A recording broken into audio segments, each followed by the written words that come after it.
You're listening to a Countout Podcast.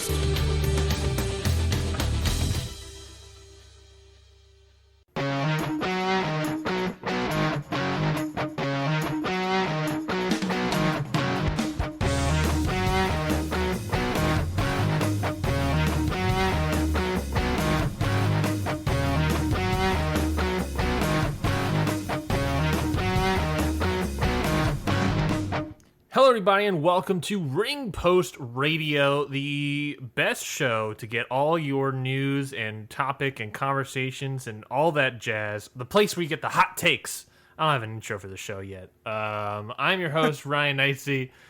With me, as always, is Scotty Edwards. Scotty, how are you feeling today, bud? We're waking up on a Saturday morning to record this. Episode's coming out the day of, so people get listening to this as soon as possible. How are you feeling, Scotty? I've never felt better off of anything in wrestling. And that's kind of saying a lot, seeing that I've enjoyed many a wrestling event. I've enjoyed many moments in the past. How long have I liked watching wrestling? 14, 15 years? I've seen a lot. And I know I wasn't there for the Attitude Era. I know I wasn't there for, the height of pro wrestling in a sense. But last night sure made me feel like I was. And when a wrestler the magnitude of what happened comes back in any form, it's a big deal. When that wrestler happens to be your, aka my favorite of all time, and is the reason that I even is the reason I'm even doing something like this, to say I'm excited, to say I still don't know how to put my emotions into words would be an understatement. That being said, this is still so surreal to me. I still have a hard time believing it, because after the first All Out, it was when I gave up hope. So the fact that I could sit here and say that CM Punk is back in professional wrestling, I'm so happy. Yeah, no, it's hard to do an intro for the show right now when it's like we're coming off of quite possibly the biggest modern day moment in wrestling history. I don't think that's hyperbole. I think that is quite possibly the moment in modern. I live and die by that take. That is absolutely correct. I don't even think that's like a hot take. I think it's like that is CM Punk is and became like the embodiment of the non WWE fan. Right? Mm-hmm. And that fandom only... I feel like we're just going to get straight into CM Punk, so I feel like we should just... But do we have an intro plan here to talk about? No, I don't know what I was going to talk about. Video games I'm playing or something? No, I can't wait. I can't wait. Like, I can't talk about anything else for like the next hour. And I've already talked about this. I've already written about this, but there's not enough to say. And there's so much to discuss. It's not just the moment itself. It's what was made from last night already, which I thought was great in itself, which, oh man, it's just so much. And then there's, booking for the future, mm-hmm. and potential matches and promos and moments you want to see. It's limitless, as Keith Lee likes to call it. Speaking of Keith Lee, I would like if he made the jump now.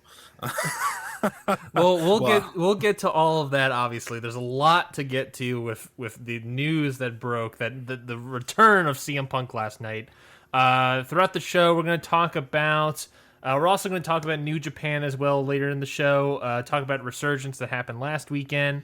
If we have time, we'll talk about Impact Emergence. So we're going to talk about Resurgence and Emergence. I'll not guarantee anything about those two shows. Yes, it's more of a how long we're going to talk about CM Punk here. So just give our thoughts about like New Japan in general, and looking forward to this G1 Climax, because they're right around the corner, and they're the temperature levels I feel like are a little low and a little concerning with how many people aren't going to be in it. So we might be able to talk about that. But of course, we have to lead off with the AEW Rampage, episode number 2, with the debut, the long-awaited return in a wrestling ring of Mr. CM Punk, Cookie Monster dance. Punk. The first dance, indeed. So let's talk about it. Obviously, like I said, the biggest modern moment in professional wrestling history. I don't think that goes without saying. The man, and it's funny, just right before all of it, you get like a couple shots from the WWE side with Roman interviews and Peter Rosenberg being a dingus, and then like he was standing up for Punk, which terribly though. Yeah, it was. I don't know. It was so like weird. He was standing up for Punk, but also putting him down at the same time. Like he was like, he was on the same level as The Rock, but then he like somehow managed to put him down in the end, which was a. Never mind. I don't care. I'm not talking about that man. I'm not talking about Peter Rosenberg. I just can't. I don't care. But you can just ignore all of it, like you said, because CM Punk, and with the help of some match announcements and whatnot. Basically, nope. Yeah, I mean, that's fair. Basically, on aura alone, not named because he was never named, but on aura alone and the possibility of seeing this 7-year-long return, sold nearly 15,000 tickets. That's nearly $750,000 for this company on his aura alone. And we're not talking about these t-shirts that we all saw pictures online with lines around the building. This man, just on the aura alone, probably made the company $1 million. Just that, and we are already getting to future things. We're already official. CM Punk, Darby Allen at All Out.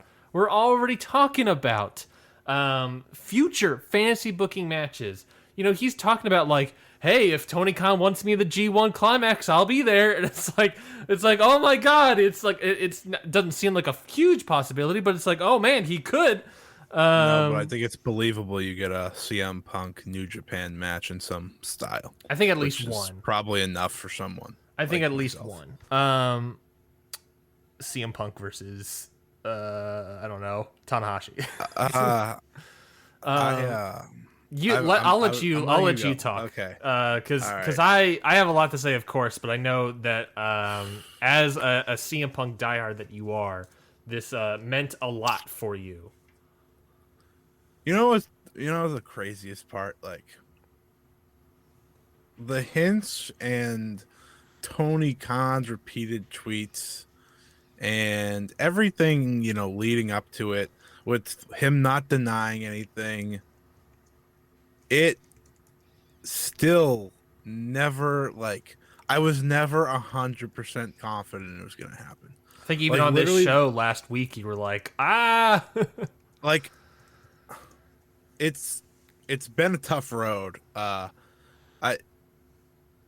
best way to sum up why this means so much to me personally is that when he left 7 years ago, there was no way to, formally say goodbye or be prepared for something like that. It literally within a day span, at least for me, my favorite wrestler was gone. Done with wrestling. And we didn't see him for 7 years. And I know he came back to WWE backstage, which he actually, that actually meant a lot because he credited that as getting the bug back. Yeah. He credited Renee Paquette on the media scrum. Mm-hmm. And while that was nowhere close to what I personally needed to see, CM Punk back in a wrestling capacity, at one point I said, okay, well, I'm getting something. That's what matters. I'm getting CM Punk talking about wrestling. But that was never enough. And you could feel that for a lot of people last night. And himself. I think the biggest tell was the emotion on his own face. The moment I saw him, I was like, okay, this is a moment for him. He feels this. He remembers that this sport, this art, whatever you want to call it, is the most important thing that it's the reason he's where he is today in life. And seeing him seemingly find that love again is awesome, because I the amount of interviews that you listen to, and he said, I just don't miss it, I don't love it, it's gone for me.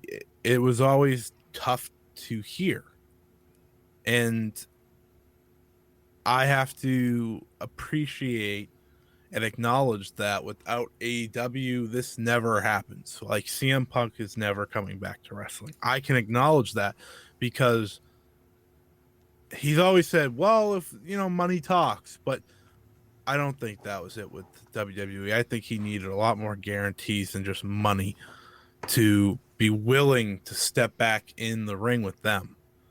And the fact that AEW has been able to prove over the last 2 years that they are not only a company that can deliver, but a company that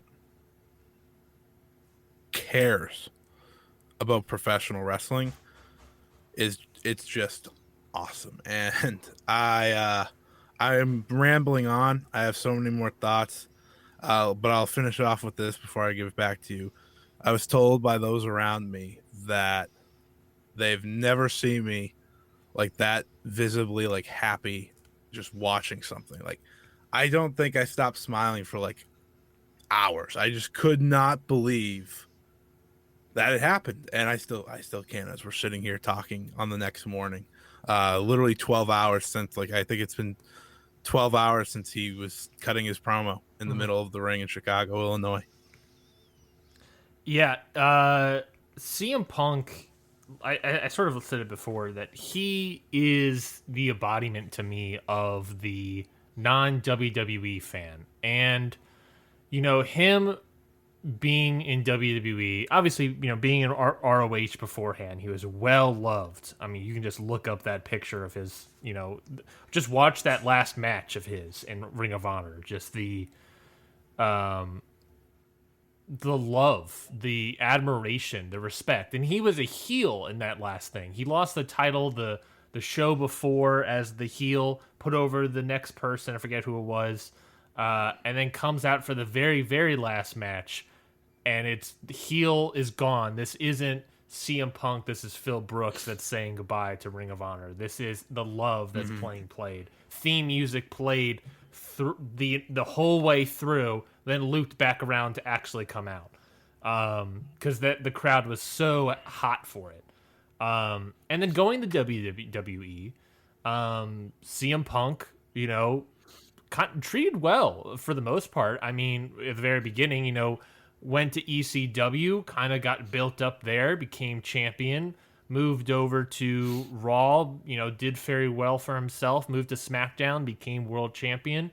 He was consistently like there and pushed, and then it all obviously erupted with the pipe bomb, of course. And that pipe bomb became the pebble in the water that created all these riptides. You said that, like, without AEW, Punk wouldn't, have probably come back to wrestling at all. AEW wouldn't have existed, probably, without that pipe bomb. That is, in my opinion, the pebble in the water that creates all of these ripples. And 7 years later, after he has the pipe bomb, goes to the supreme high of Money in the Bank, then just goes to a low of Summer of Punk with Kevin Nash and Triple H. And what's crazy about that, though? He never lost the popularity. That's how over he was from that pipe bomb on. Like, they gave him shit after shit, but somehow he always made it chicken salad, per se. His fans never lost hope in him when he was losing hope in wrestling. And it's just because it's not just for fans of him to, like, get that. it's not closure, but It's wrestling, man. renewal, right? That renewal of hope and everything. It's like, okay, the person we still believe in now is back and believing in himself. It's not just that it's a man that's believing in professional wrestling once again. It is, for the company, for AEW, a ginormous stamp of approval that this company, not WWE, not New Japan, not Impact, not MLW, not NWA, not yada yada yada, not your local indie. It was this told company. you some of those. Yeah, this company was the company that brought the love back into this man. This company. And if you're fans of CM Punk, that is all the, like I said, stamp of approval you need to get on board with this company. Because obviously, if they can bring that back to such what was a very jaded asshole, and I think he would still call himself that, then obviously they're doing something right. They obviously did something right. They sold out the United Center for the capacity they were allowed to have, and they just made great. And they're making great moves. Tony Khan continues to be just outstanding, an outstanding owner and booker of wrestling. He has the history, the money, the love, and he has gotten the perfect group of people, and is just outstanding what Tony Khan has been able to do, bringing in CM Punk, and now we're heading to All Out with CM Punk versus Darby Allen. I cannot wait. I cannot wait. They added the last megastar. Like the last megastar to be made. Because if you go back and you look at the top stars in the industry, and to me, it's very rare. I don't think, Roman Reigns, for all that he does, he's never gotten to that level that CM Punk is. Like, if Roman Reigns walked out on AEW last night, well, a lot of it would have been wild. Yeah. But it wouldn't have that same reaction. If John Cena, however, walked out on AEW last night, it gets that type of reaction. There's a pop and there's a pop and then there's a pop. Is what you're kind of describing. For a lot of people, it's the Stone Cold Steve Austin pop. The moment that glass breaks, people lose their freaking mind. And that, to me, throughout history involves the likes of a Hulk Hogan, who I don't like Hulk Hogan, but you can't deny that he's maybe wrestling's biggest star. You have The Rock. You have Stone Cold Steve Austin. I would say Cena and Brock. Yep. You have John Cena. You have Brock, because Brock's just a different animal altogether. Mm-hmm. And Brock would get the same similar pop if he showed up on AEW. I think you have CM Punk. I know people are, they probably some might put Daniel Bryan in that conversation. I think he's just the step below. I agree. I don't think I understand that run to WrestleMania was incredible. I'll never deny that, but he never got to that. He's just a step below with the likes of, there's countless people. Bret Hart. He's in like more of that case.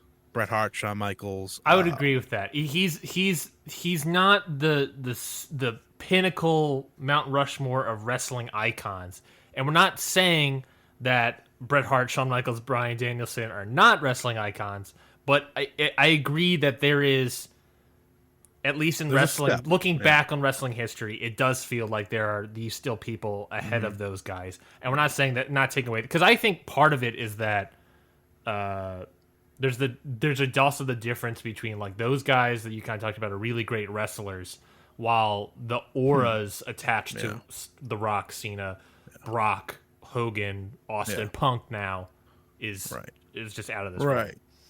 Like, I don't know how many, I don't want to like just do all men's wrestlers, so I guess like Becky Lynch would be the closest to anything comparable.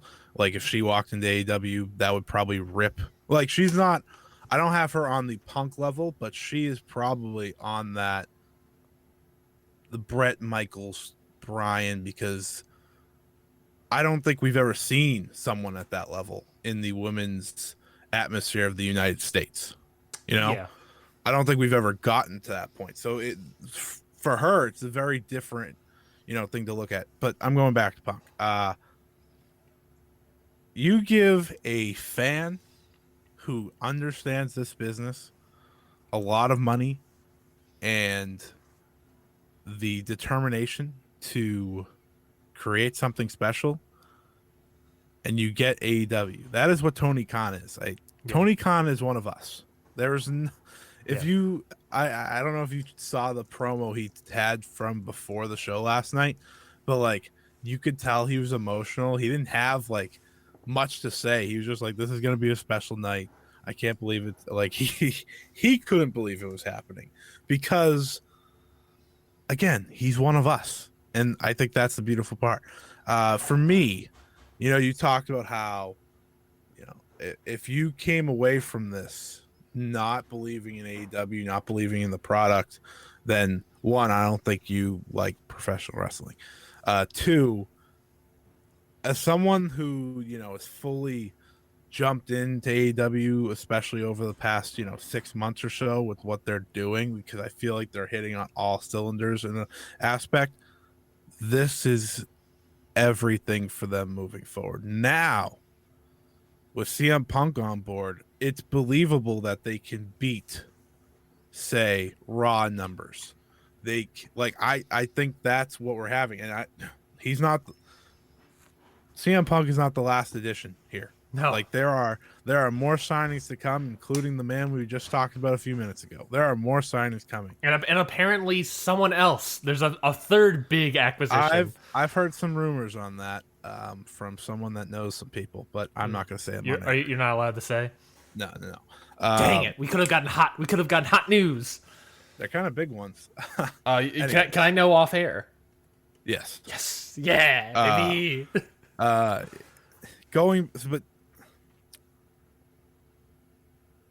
I'll say this, then I'll give it back to you.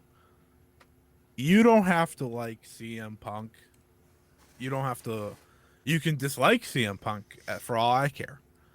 But if you watched that moment, that entrance last night, and you didn't feel that, you didn't get excited for that, then I don't think you like professional wrestling, because that, at its heart, is what this all is about.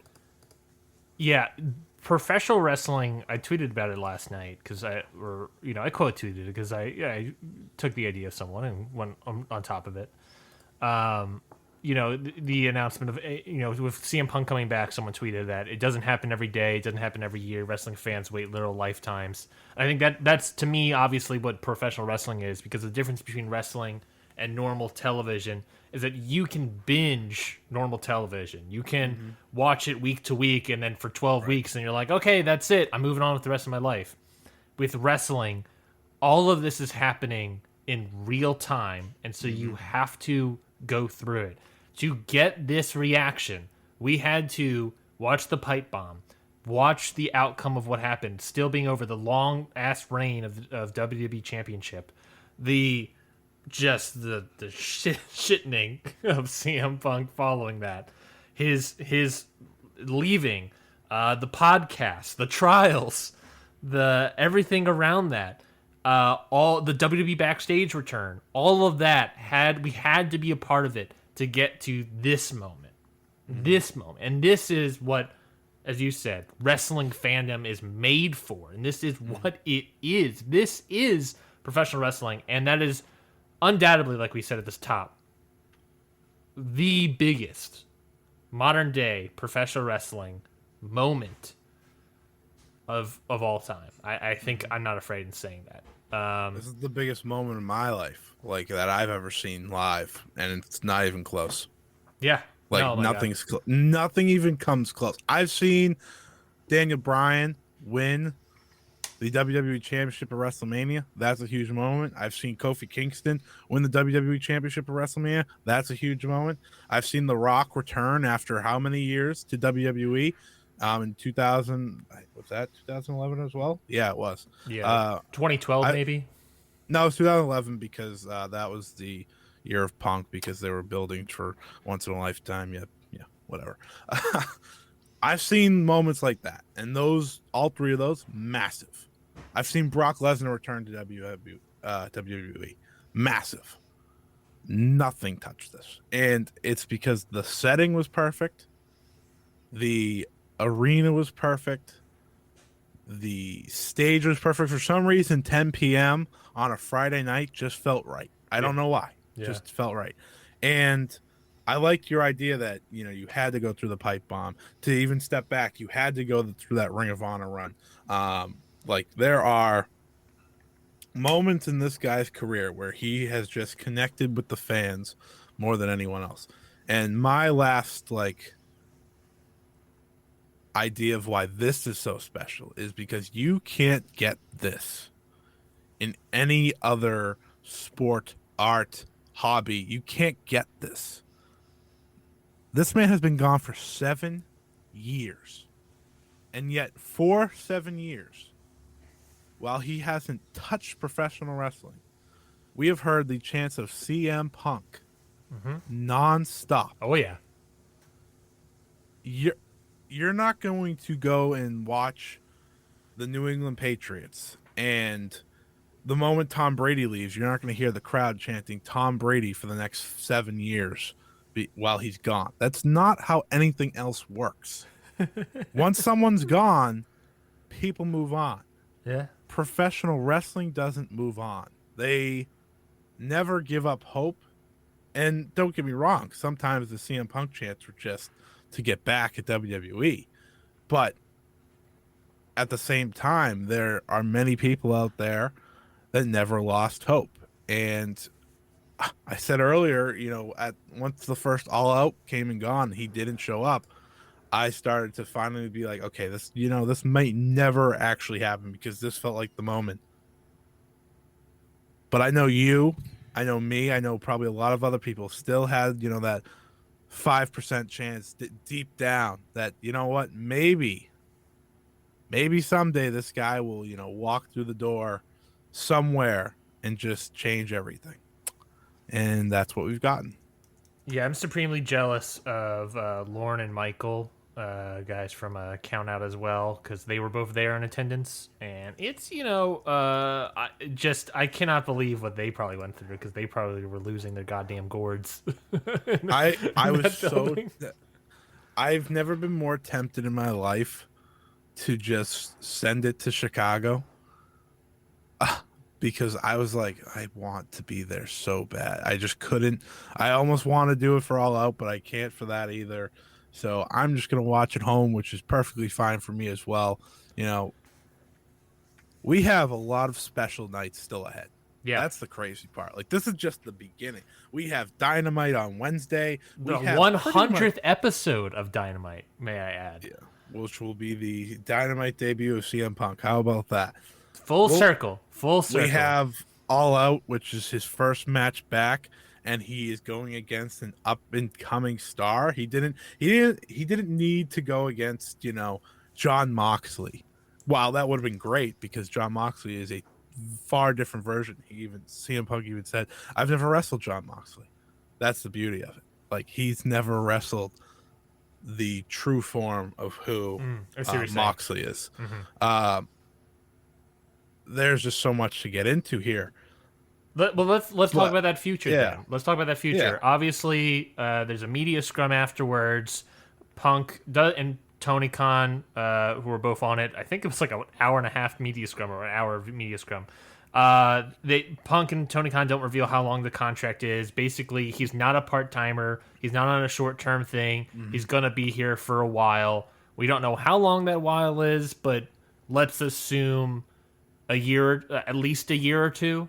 Maybe longer. I'm thinking 2, probably 2 or 3. Yeah, knowing Punk, he's probably like on the shorter end still, for a 2-year lease. Just go, he's like, oh, let's see how this goes. And we're talking about the future as well. Darby Allen, on that media scrum, Punk says that Darby as his first opponent was Tony's idea. Punk had a list of guys that he wanted to work with. Darby was one of them. Thinks that if Punk was a kid, Darby would be his favorite wrestler. Just the future is abound us. Who do you think's on that list for CM Punk? Who do you want to be on that list? But who do you think CM Punk wants to work with? What future matches do you think we're gonna get? Well, there's the big ones, and then there's the ones that he's hinted at already, which are kind of a little shocking, but at the same time, what he wants to do is help the youth. He said Jungle Boy. He said Powerhouse Hobbs, which I thought was I love that. I love if that. If you're one. Hobbs, you gotta be like, wow. Wow. Excuse me? Like, turn your head like wait, what? That's amazing. Jungle Boy makes a lot of sense because CM Punk being the jerk there. I think that's a year down the road though, because there's no one booing CM Punk for the next year. That's just not happening. Yeah. That MJF probably would make a lot of sense. Just the promo battles there. I will tell everyone now that is when you guys watch MJF flounder as a promo guy, because I don't think I think MJF can be a great promo when he's not just tossing insults at someone and is being serious. But guys, this is CM Punk. Like, this is why he is here. This is why he's so popular. I think Punk is the guy that can hopefully. I think Chris Jericho did it a little bit, but I think Chris Jericho has too many Chris Jericho-isms that I think MJF took on that I'm not a huge fan of. Yeah. I think Punk is a guy that can help elevate MJF's promo skills even more. There's very few Punk-isms. Like, yes. Everything he says is usually fresh. Looking at like who he might want to work with and who I want him to work with, Eddie Kingston instantly comes to mind, because those are two guys that have the gift of gab and would just go at each other in every way. And then, without getting into everyone right off the bat, I'm pulling up the roster page. There's one obvious choice that everyone's going to pick for really anyone that steps in the AEW atmosphere, but I think especially CM Punk, the man that calls himself the best in the world, and that Luther, of course, exactly. Don't ever say that again. That is Kenny Omega. I think the ideas there are endless. You have best in the world versus best in the world, whatever you want to call Kenny, best bout machine, whatever. And then he also even said the Young Bucks, who, if you've ever known or heard CM Punk, they're actually good friends, and he's never got to work them. So that should be exciting as well. I'm just looking at the roster page now, and I'm just gonna, all of them. I'm just gonna quick hit you with some picks that I'm interested in. I just want to gauge your thoughts on real quick, if you don't mind. Yes. Andrade. I mean, that could, depending on how Punk looks in the ring, that could be good for that aspect. But like, what is he? He's just going to destroy him promo wise. Yeah. Yeah, because that's also the problem with, not really the problem with Punk, but I know a great one. You're going to get through to it, so I'm very excited for that. The thing about Punk, obviously, is that we all want to see him talk more than anything else, and that honestly, could that be a detriment? To be a little nitpicky a little bit and look at that critical eye. Maybe. I think the fact that, and I think that's why so many people were like, "Oh, I'd love to see a tag team match between with Bryan Danielson and CM Punk," because Danielson might be able to pick up on some of the wrestling skills that Punk doesn't really have, and Punk can just be the talker. Even though Bryan can talk too, Punk can be the well, Punk can wrestle too. Like, that's the whole thing. Like, they just. Tucker, what are you doing, bud? They I do. got a cat running. Oh no! Got a cat running. Get out of here, Tucker. They do what each other do like better. So like, Punk's better at the promo, but he's still good at wrestling. Bryan's great at the wrestling, but he's still good at the promo. Like, so that works really well. Yeah, I'll let you keep going. Adam Page. Obviously, I think that's a money match. I think that's a money match. I think that is a money match. I think that's we're obviously going to get this CM Punk Omega match. The question is whether or not that'd be for the title, and if that is for the title, then it almost feels like Omega has to win because we want to do the Omega Page stuff. But then it's like, well, then Page should win, and then we get a Page Punk match. That could be a lot of fun. I think it's important not to blow these matches early, which I don't think Tony Khan will do. I don't think he has any. He doesn't like to blow through matches. That's why we see no all women's wrestlers on Dark wrestling Nightmare Factory trainees. Like there's a reason. Tahaka is pretty good. I really like Rekka Tahaka. But like that's why we don't get these huge matches all the time. It's because he wants to save them, especially when it's the tip top stars. Exactly. But man, him versus Hangman would be really good, because I think playing off the babyface that Hangman is, Punk could probably, be a heel in that and just absolutely get nuclear heat because he's that good at that. Yeah, that's Adam Page versus Punk is the moment where you turn. At some point that match happens when Punk is heel. Mm-hmm. Alan Angels would just be a fun match so that Alan Angels can kick out of a move and Twitter can go explode. There's something about Brian Cage that interests me for some reason. It surely isn't the promo. It's not the promo, but there's something about that. I don't know why that interests me. Pillman is someone that Punk mentioned previously. Yes, he did. Which would also be a tag team with him and Griff Garrison. Mm-hmm. Well, more evidence of a possible tag team with eventually with Punk, with someone else. If it's not Bryan Danielson, who do you think would be a good tag team partner for CM Punk? The obvious pick would be Colt Cabana, but that is unknown what is happening there. Yeah, I don't know. I mean, I think we'll get to the day where they are teaming, and it's going to be amazing, because like you do that tag team match like first day in Chicago or something. Like, you have to do that in Chicago, because I don't think it gets as over with anywhere else because of Colt Cabana, of course.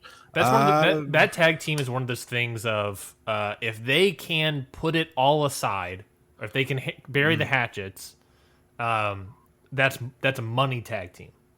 It's a money tag team right there. But you were saying, I keep going back to Eddie Kingston. I don't know why, but like Eddie Kingston's relationship with Jon Moxley has been one of my favorite things on AEW television. And I think there's something about him where he's just, the guy who's ready to go into a fight with anyone. It's pretty awesome. So you can make that work. He'll probably team with like a Hangman Page someday. Like I feel like, maybe against the Elite or something that could happen. mm-hmm. I don't know, because CM Punk isn't a tag team wrestler. He has one tag team title in his life, and it's with Kofi. Well, in his WWE life, his other life in Ring of Honor is with Colt Cabana. Yeah. So his WWE tag team win is with Kofi Kingston. So I just want to point out the entire Straight Edge Society is in AEW. This is true. I love the Straight Edge Society. This is true. That shit's amazing. There's something about Frankie Kazarian and CM Punk that could work. That really gets my goads. That I think those guys are very similar, at least character wise. Yeah. Except no one cares about Frankie Kazarian, and everyone cares about CM Punk. That's true. I agree. What are your thoughts on CM Punk, Joey Janela? Please don't. Oh no! Please don't do that to me. I just like that because Joey Janela got scared of fighting Enzo Amore. We don't need to talk about Joey Janela. I think Joey Janela in this promotion, I'm worried about him. It makes no sense. I'm worried about the future of Joey Janela's promotion. He's a guy that works because of the atmosphere of the promotion, but it's also like, I don't know what's happening with you, bud. What's another good name in here that's very interesting? We're talking about the future. Can you see? I have one in my mind if you want me to say it. I'm just looking real quick. Obviously, MJF. We're talking maybe Lee Johnson. That could be a fun little. My head is buzzing. Let me say it. Okay, go right ahead. Pac. Yeah, I just got to Pac. Everything about that feud screams money to me, because Pac is like, if you combine say CM Punk and Daniel Bryan, because he's got the wrestling, he's got the promo, he's not the best at one and the best at the other, but he's great at both. Yeah. And the bastard versus the best sounds like a money feud. Pat can easily be the heel for that. That no problem whatsoever. I just think of the build to his match with Kenny, which was so instant, but it worked. That was a great feud, and believe it or not, they've both been in WWE. They never crossed paths there, so you think about it.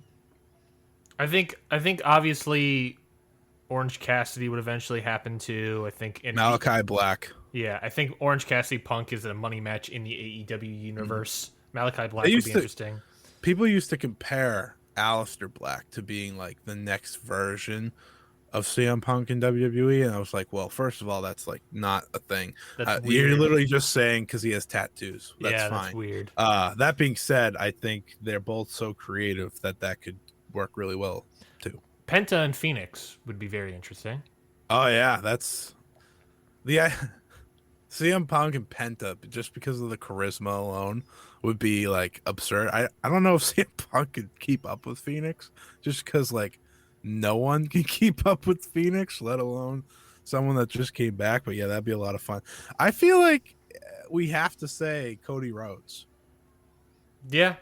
There's the history of being the two guys that said, you know what, I'm leaving WWE, and they're both fan favorites. Like that's something. What if that's the tag team?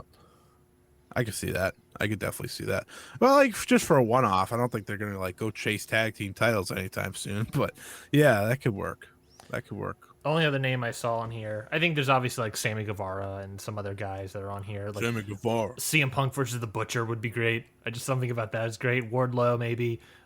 Ricky Starks would be a match I really want to watch. He said that one. Oh, did he? Perfect. That one. Oh, Yes. I want to see that one too.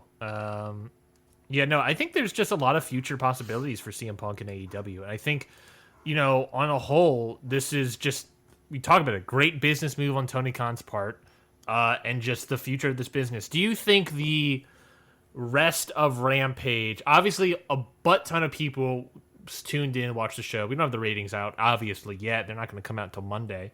But do you think that the people that watched Punk's debut, that tuned into AEW, they returned to AEW, they tuned in for the first time and watched Punk return, do you think those people not only stayed to watch the rest of the show, but do you think, how many of these people do you think, what percentage of these people, I should say, enjoyed it afterwards? Because I saw some people online being like, oh, and then they went back to their AEW BS, or it's like, oh, we can be a fan of everything, and it's like all this stuff.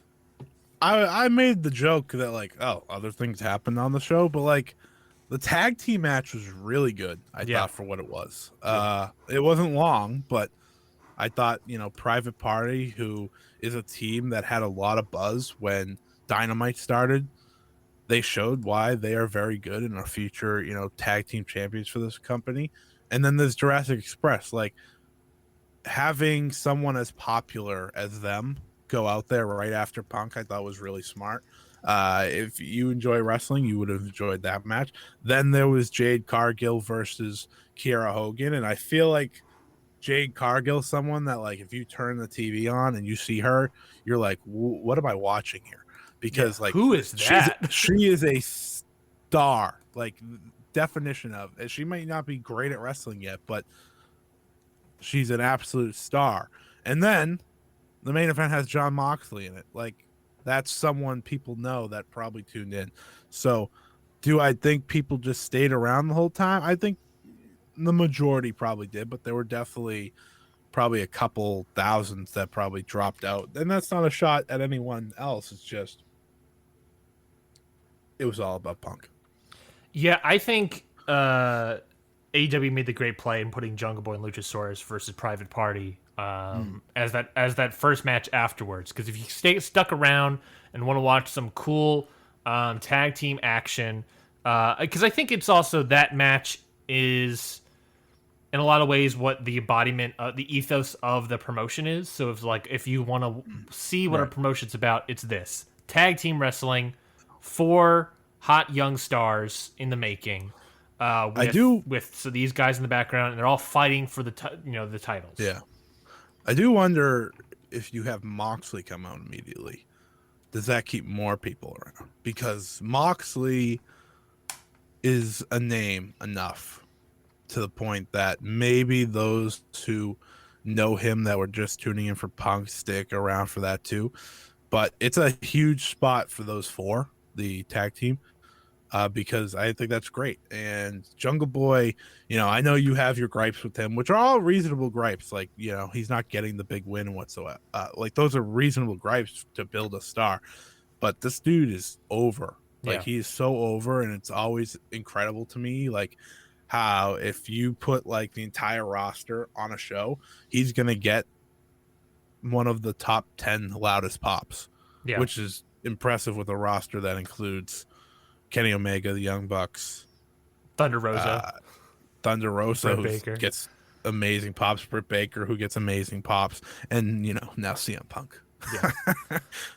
I think I feel like putting Jon Moxley in the main event is like one of those moves that it's like stick around for the main event and try to keep people on for the long term. That's a money match too, by the way. That's a money match. Britt Baker versus Britt Baker versus CM Punk, because that's the first thing he said on the promo.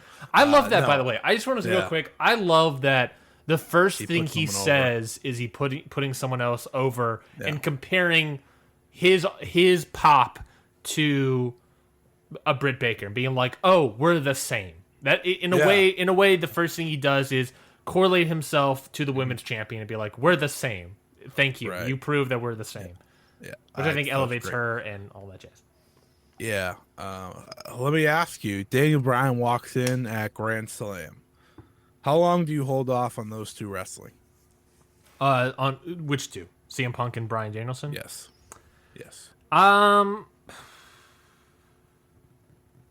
I think Double or Nothing or All Out. I think they eventually wrestle. Yeah. The question is... I just know they won't be able to hold it in that long. The question is, one, how long Punk is actually there, and I have no idea. But that I think the point of that is I'm supposed to enjoy it while he's here. But part of that is because there are other matches I would prefer to see Punk and Bryan Danielson wrestle in, other guys to wrestle than each other. I think they're going to tag sooner than anything. Yes, I can see them being a tag team sooner than anything. Give me CM Punk and Bryan Danielson against the Young Bucks yesterday. Yeah. Give it to me. Give it. Like, because when you try to think of like who the hell is going to team with CM Punk against the Young Bucks, because that's a match he wants, he makes a lot of sense. Yeah, I mean they teamed against the Shield. Yeah, for example, so we do that. We can put Danielson and Punk versus the Lucha Bros, them versus Varsity Blondes. Oh, well, it's not the same. Well, I know it's not the same. I know what you mean, though. That is the big thing, though, for Punk. Punk wants to work with Pillman. Punk wants to work with Pillman, and Bryan Danielson wants to get in there with, like, the Varsity Blondes. And, like, Bryan Danielson's the kind of guy that wants to get in with all the young talent and wrestle them. Like, Bryan Danielson will be the guy that's like, put me in there with Preston Vance. Like, I want to wrestle that guy. You know what's funny about Bryan Danielson is that the reason he's going to AEW isn't mostly for AEW. It's mostly for the relationship they have with New Japan. Like that's his big reason for going there. It's the American promotion that allows him to work in Japan. Yeah, like that's the whole thing. Like he wants to work with more New Japan wrestlers than anyone else. I know Meltzer said that one of the biggest things for Bryan, moving forward is he wants that match with Will Osprey. Of all people. Hey, I mean, me too. I mean, I'm already like freaking out at the Hidden Blade thing, but that's fine. I can't wait, dude. I can't wait to die in my chair as Daniel Bryan is knocked out cold. Hidden Blade, but yeah, I understand why that's one of the matches that he would want so much because you take the outside part of Osprey out of it altogether, and he is one of the best. But should we just do final thoughts on CM Punk? We're 6 minutes from an hour. No, yeah, I mean, I was thinking about it because I don't know what else there to say about CM Punk for me. We still have a. Do you think Voices of Wrestling tweeted this out? They said that I believe this was Joe Lanza probably. They said that you can always tell. Yeah, Tony Khan saved American wrestling. Do you think that's correct? Yeah. Yeah. Because I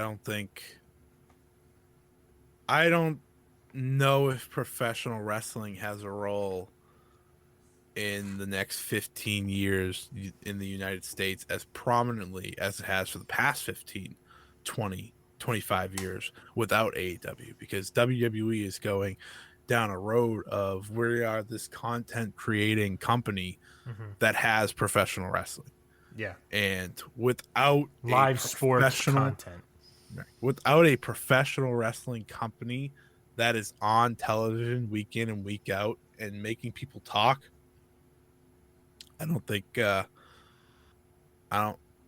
don't think US wrestling is the same in 15 years. But now it has as bright a future as it's had in a long time. Yeah, it almost feels like AEW and Tony Khan have picked up the flag that has been laid on the ground for like 15 years. And I don't want to say like wrestling died in the United States when WCW went out of business. I don't think it did. No. WWE had a lot of good years thereafter, but they clearly have shifted towards a different mindset. And it's a mindset that makes money. We have to take that into account. I can't get mad at that. If you want to go make money, hey, that's what you're supposed to do. You're a business. I mean, at the end of the day, this is capitalism, baby. You're gonna go out there and make the most money as possible. Right. The core tenet of professional wrestling is go out there and make money. Absolutely. Yeah. It is like the flag bearing of American wrestling is now in AEW's hand, in my opinion. I think Tony Khan has saved American wrestling. And obviously, like there's a lot of things that came together. The Young Bucks, Omega, Punk, all this stuff has come together. But what's the perfect example is the Forbidden Door. Like no other company has ever been willing to work with every other promotion in the world that's not WWE, and I think that has a lot to do with why he's helping save wrestling. And not just working together, but like very like what we know in front of and behind the scenes. Politically, like very working great together. Yeah. Like seems like everyone's having a great time. Everyone's making money. They're making easy deals too. Like I know the latest story was like they wanted to do Moxley and Tanahashi at All Out, but New Japan was like, well, we need Tanahashi not to lose the match.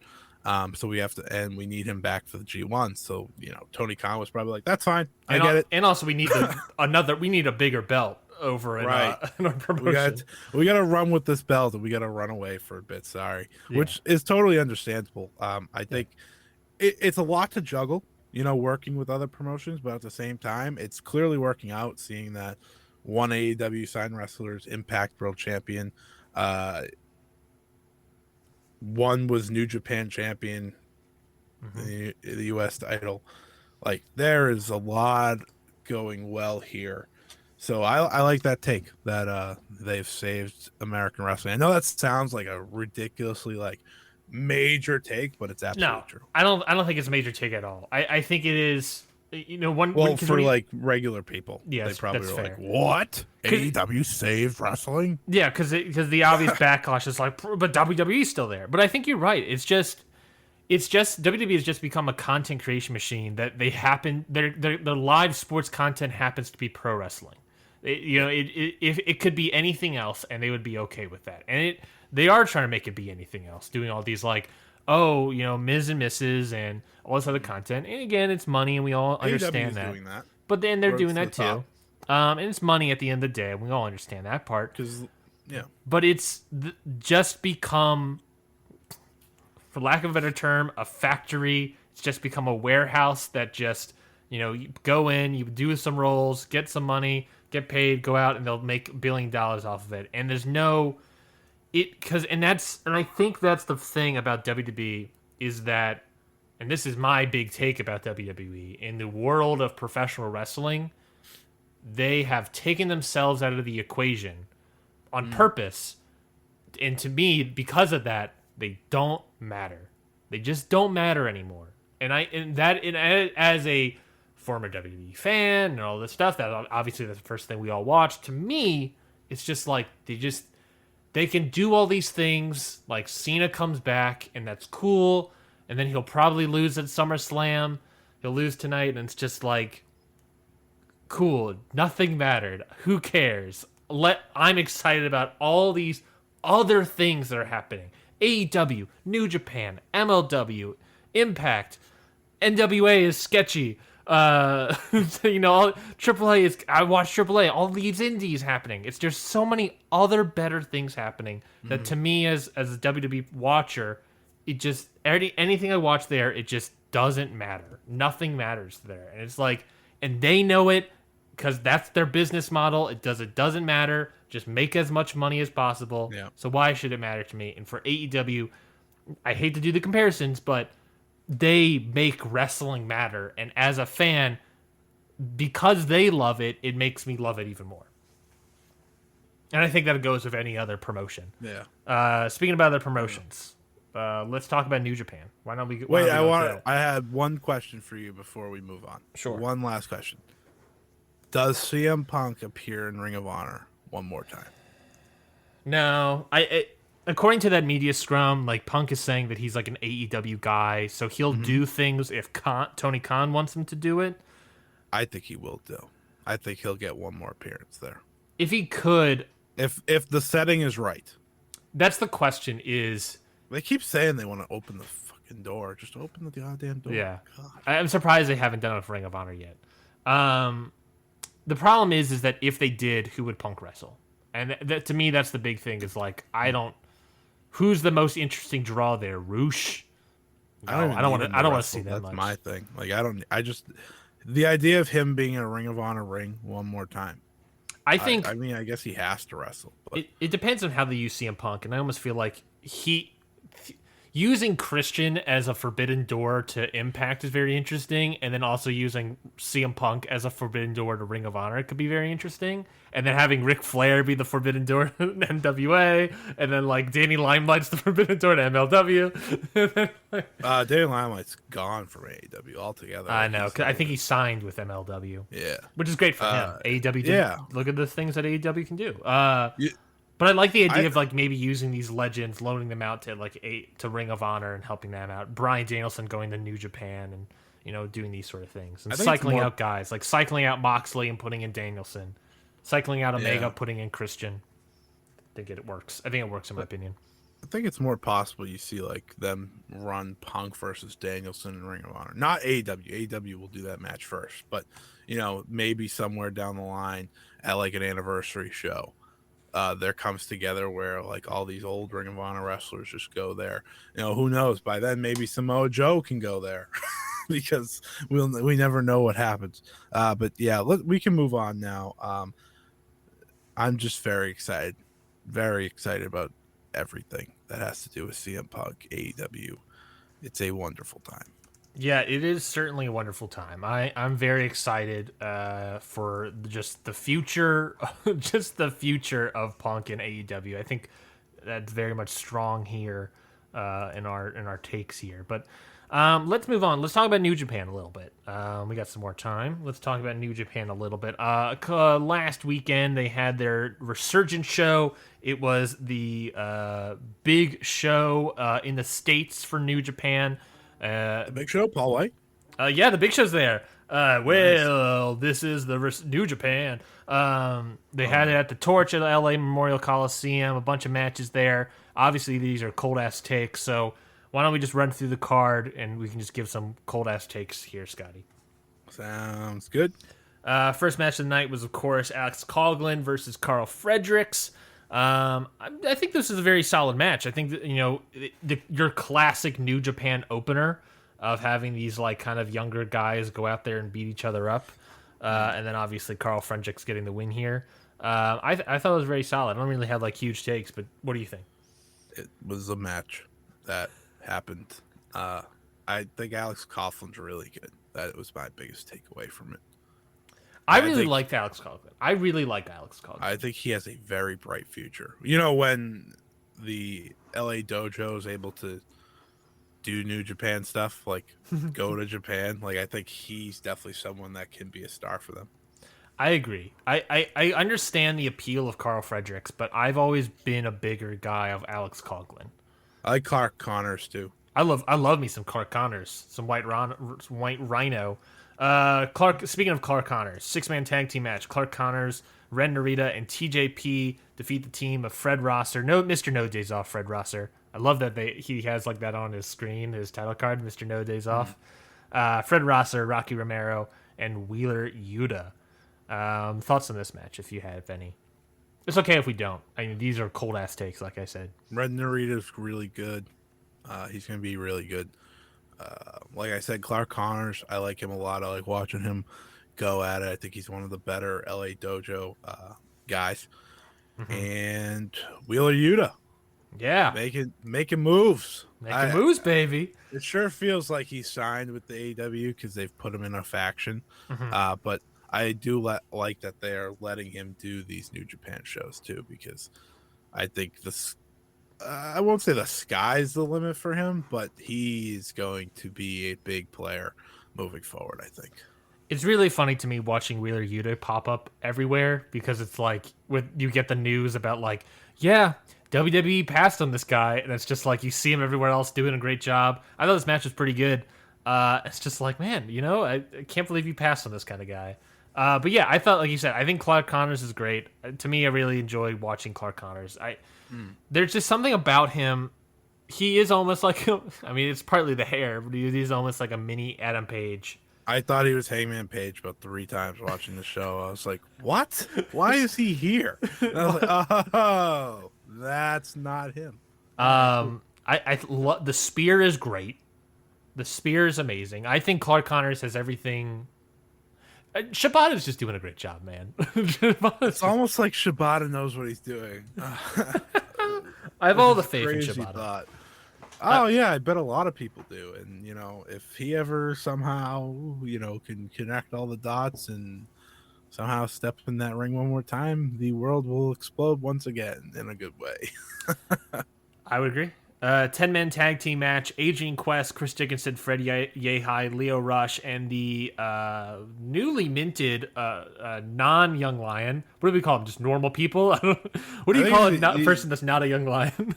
I have no idea, because now he's a legend. He's as I like to call it, he's now a La Dojo man. So La Doja. I have Yuya Uemura, by the way. Yeah, we never said his name. Yeah, sorry. Yuya Uemura defeat the team with Yuya getting the pinfall here. Team Filthy, Danny Limelight, Jorel Nelson, JR Kratos, Royce Isaac, Tom Lawler. This match was really good. I really enjoyed it. I really liked having this match on, because of course you could have done the Tom Lawler strong title defense, which I think could have been fun, but we didn't do it. I think you could have did both. I like this match a lot because it was, maybe barring Yuya a little bit, it was a match made up of people that have just showed up in the promotion because of the pandemic. Not only would Strong and maybe Strong would exist, but would any of these guys be part of this promotion? Maybe. I don't know. But like, it's made up a 10-man tag of people that just showed up because the pandemic was available to them. Strong was available to them. They needed local talent, and all these guys were able to show up. And they just got picked up more and more people. I love Team Filthy. The aura of Team Filthy. I'm a big aura guy. I don't know if you can tell. The aura of Team Filthy is great. Tom Lawler, I love. I want to know where his theme music is. I've been scouring the globe for it. It's so good. JR Kratos is great. He's been a great part of NJPW Strong. I like the team of Isaacs and Nelson. And just the other side, Leo Rush. Can we talk about Leo Rush real quick? That's who I've been wanting to talk about this whole time. I don't want this man to ever retire. And I know he's, by all accounts, he's still retiring when he fills out these dates. Yeah. But you said how, like, these guys ended up in New Japan because of the pandemic. To me, Leo Rush is a guy, if he's willing to go to Japan, or if he was definitely a guy that made a lot of sense for their junior division. He's so good. He's just so good. And I feel like a lot of people give him ridiculous flack for his time in WWE, and I've never understood why people dislike him, because few people can move at the speed he does, doing what he does. He's shown that he can, if you need promo work, he can do that too. I was so excited when he debuted in AEW, and I know a lot of people were like, "Wow, what a lame Joker card," and I was like, "No, like that was the perfect Joker card. If you understand how good Lio Rush is, you would understand why this was an awesome moment." But yeah, he was one of the two big highlights for me in this match. Lio Rush is great, and just the retirement tour continues with Lio Rush, and it's just like, man, this guy's great. I like you said, I don't hope. I don't know what's happening with the kid, but come on, we can't keep doing these retirement tour things. Like, you're great, just stick around, man. But yeah, your talent's undeniable. It's just so good because it's. I tweeted about it last night. CM Punk, right? That itch never really goes away. It never really goes away. It just lies dormant for 7 years, apparently. I don't think it goes away for Lio Rush at all. I think his whole thing is like, I want to hold my kid without being in pain, but like at the same time, that's part of being a wrestler, right? This is your calling, my guy. Like, this is your calling. Just take less dates if you want. You don't have to do all these dates. Work a safer style. I don't know. Yeah, you can do that. I want to bring up Yuya Uemura. Sure. Because I think a lot of people agree that if he's not the next, big star of New Japan, he's the second next big star of New Japan. Like, this guy, his final send-off match was against Kazuchika Okada in New Japan. Mm-hmm. That means something. For those who don't know, Kazuchika Okada's send-off match was against Hiroshi Tanahashi. There's kind of a sign here that, okay, they clearly see something in Uemura, and he got the win here. That was even more shocking, I think, than anything else. They gave him the win his first night there. I know he's not a young lion anymore, but like, he is. He's still he's until he gets like actual gear and like looks more than a young lion, he's a young lion. But this guy's a star in the making. Yeah, it's interesting watching both Ren Narita and Yuya come over to the LA dojo, because it is like they are no longer New Japan Young Lions in the sense that they can pick up victories, but they are still Shibata LA dojo Young Lions, to the extent that they don't have the flashy gear yet, and they are still training. They're still learning. I mean, they would learn it anywhere else they would be, but they are. It's like they're advanced trainers. That's what a young lion is. It's like you send them to the LA dojo to make them into like future world champions. That's what Excursion is. That's what the Excursion is, but the Excursion to me is like a finishing school, while like the LA dojo is like getting your master's and doctorate. Does that make sense? Yeah. And that's just an opinion based on. No, I agree. But we have no idea because we haven't seen the outcomes of these LA dojo guys. All we have is Carl Fredericks, and he's kind of there a little bit. But we'll see what happens with these guys.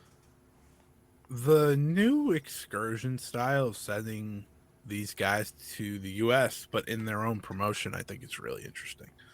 Because you're still kind of able to protect them in a sense, and they're not going to get Okada'd, which is still like one of the most mind-boggling things of all time. Because like Shota Umino is in Rev Pro, and I've heard he's someone that a lot of people say is the next star, even though he hasn't sounded to be great since coming back. It sounds rough for him. Yeah, which he's been off for a year almost. Yeah, so it probably takes a while to get back in. We'll see what happens there, but I don't know. It's just really interesting to me what the future holds. They clearly have. If we go off of Shota, Yuya, Ren Narita and what's the other guy's name that's just Suji. left there? Suji. Like those are I love those are Suji. really good. I love Suji too. I love Suji. I think he can be the powerhouse guy that they can really craft. So that's cool too. What the hell's the next match? Oh man, do we have a next match? Boy, howdy. Do we want to talk about this? I want to talk about my cat. My cat is crazy. Bill? We're talking about Bill? No, I don't have a cat named Bill. No, we're talking about Billiam. Billiam? No, not Billiam yet. Osprey Oh, next? was that this match? Was that after this match? I don't remember. I don't remember when he showed up. No, it was the match after because TJP was just I don't know. I don't remember. My cat. Do you have any animals? I have a dog. If you haven't, that's a good thing you haven't heard him barking because that's all I've been hearing. I haven't heard. Yeah, I haven't heard. Is he right in your room or something? Nope, he's upstairs being a little jerk. Oh, good. You have great gain on that microphone. Yeah, that's a good thing. What is next? What are we hiding? I don't want to talk about Juice Robinson Hikuleo. Oh, This match sucked. yeah. All right, moving on. This match. So what was the next thing? That was the next. Yeah, I mean, By the way, I'm gonna miss the Juice Robinson G1. His G1. I always enjoy him in the G1. Yeah. Is always like what outfit, what 90s, 80s outfit? Yeah, what ridiculous injury is he gonna have to sell because he actually broke his freaking hand and he's gonna wrestle 9 matches now and everyone's gonna hit it because they're jerks. I think if maybe this would be a good point to talk about it now instead of the later match because I think it's other points to talk about the later match. What do you think?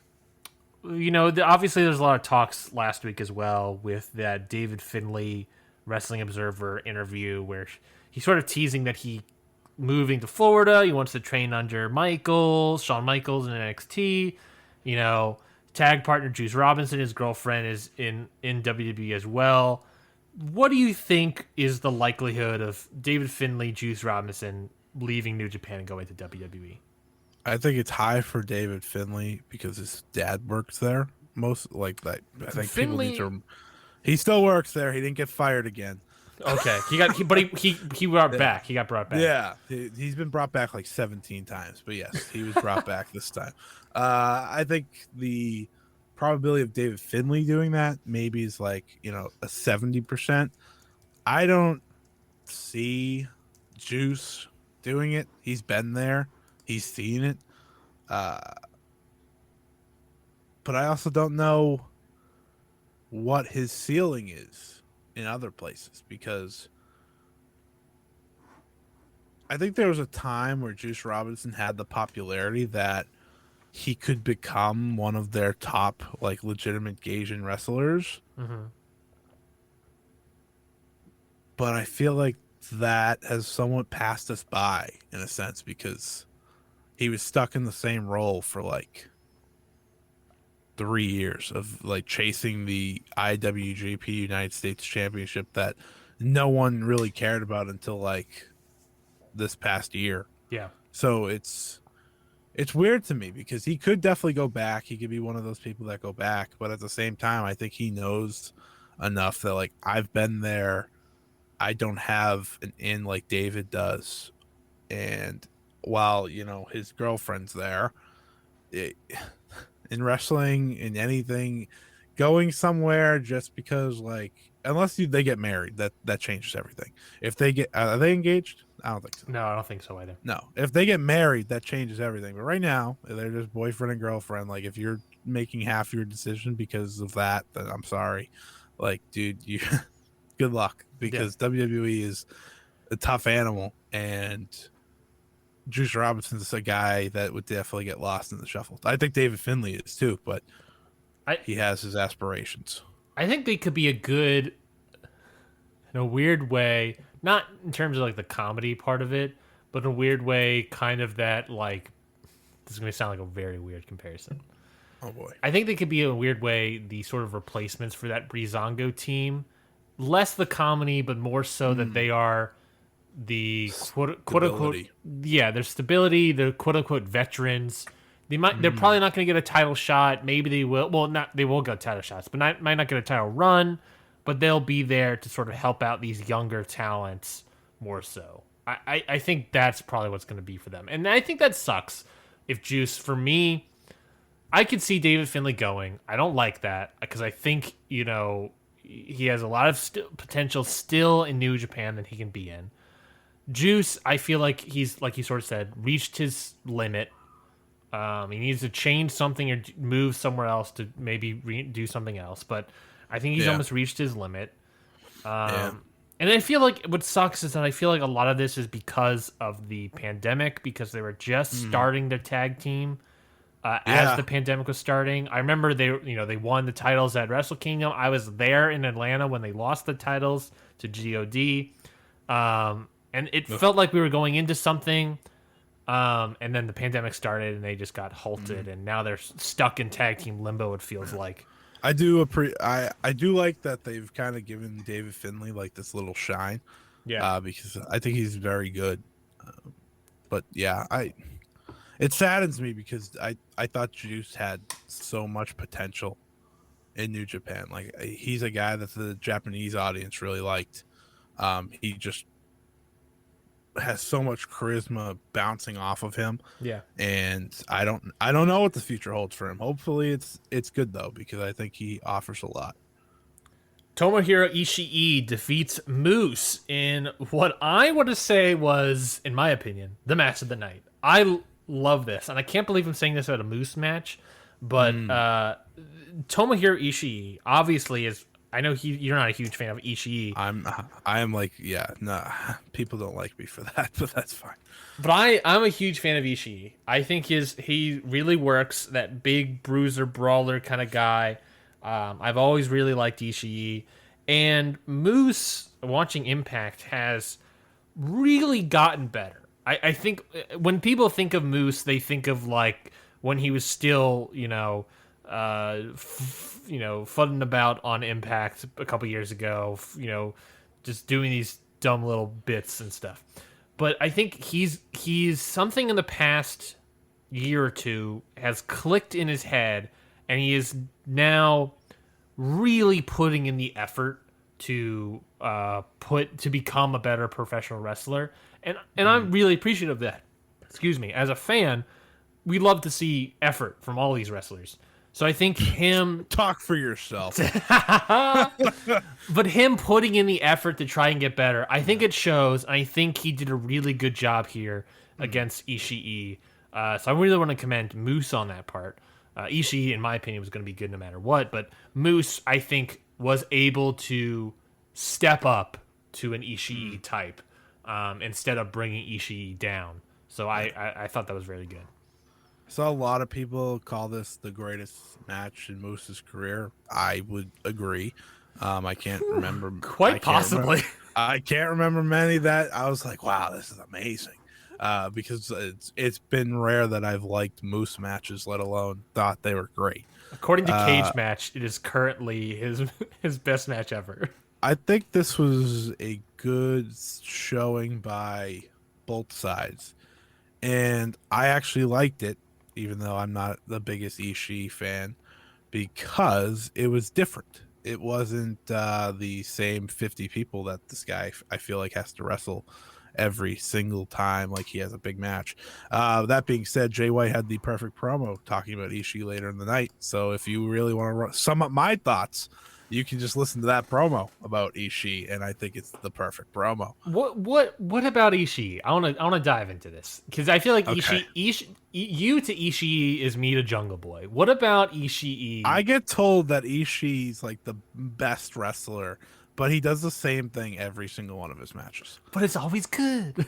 But like Jay White said, I don't care how many times you can get hit in the head, you still can't win. Yeah. And like, yes, that is exactly what Ishii is. Like, he can fight off all these things, but in the end, he's not winning titles. And I don't care if he wins titles or not. That doesn't affect me. I mean, is he part of the Never? Yeah, he is. And I think he's actually had a good run as part of Goto. I just don't like that I have to hear that he's the most underrated wrestler in the world when everyone says it. If everyone says it, he's not underrated. I think he's perfectly rated. Like, I think he's a solid hand to the New Japan roster and nothing more. He's not a world champion. I'm sorry. He's just not. He, if he won the U.S. belt or the never open weight, which is what many call his belt, that's fine. But I don't see him on the level. Let me compare to Goto. I think Goto could have been world champion at one time. Now it's never going to happen. Never going to happen. No.